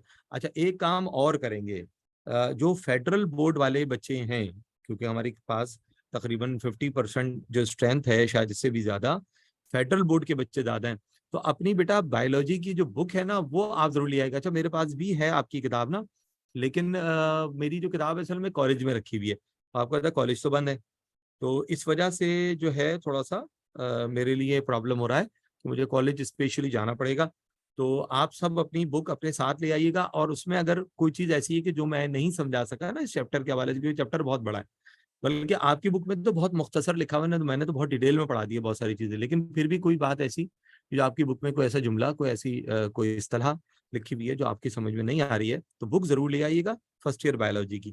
तो उसको हम एक नज़र जरूर देख लेंगे, और जो टॉपिक जो चीज़ें नहीं बताने से रह गई हैं वो भी हम कवर कर लें, ताकि आपकी तरफ से कोई चीज़ आपकी साइड पर कोई कम ना रह जाए ना, कि मतलब बच्चे आप लोग फील करें कि यार हमारी बुक से सर ने नहीं पढ़ाया, ये बातें रह गई हैं। तो ये इस तरह का परसेप्शन नहीं आना चाहिए आपके जहन में। ठीक है भाई, तो मैं क्लास एंड करता हूँ, ठीक है, जुम्मा मुबारक। तो नमाज की तैयारी कीजिए। फी अमानिल्लाह, अल्लाह हाफिज़। बाकी इंशाल्लाह नेक्स्ट क्लास में हम डिस्कशन करेंगे।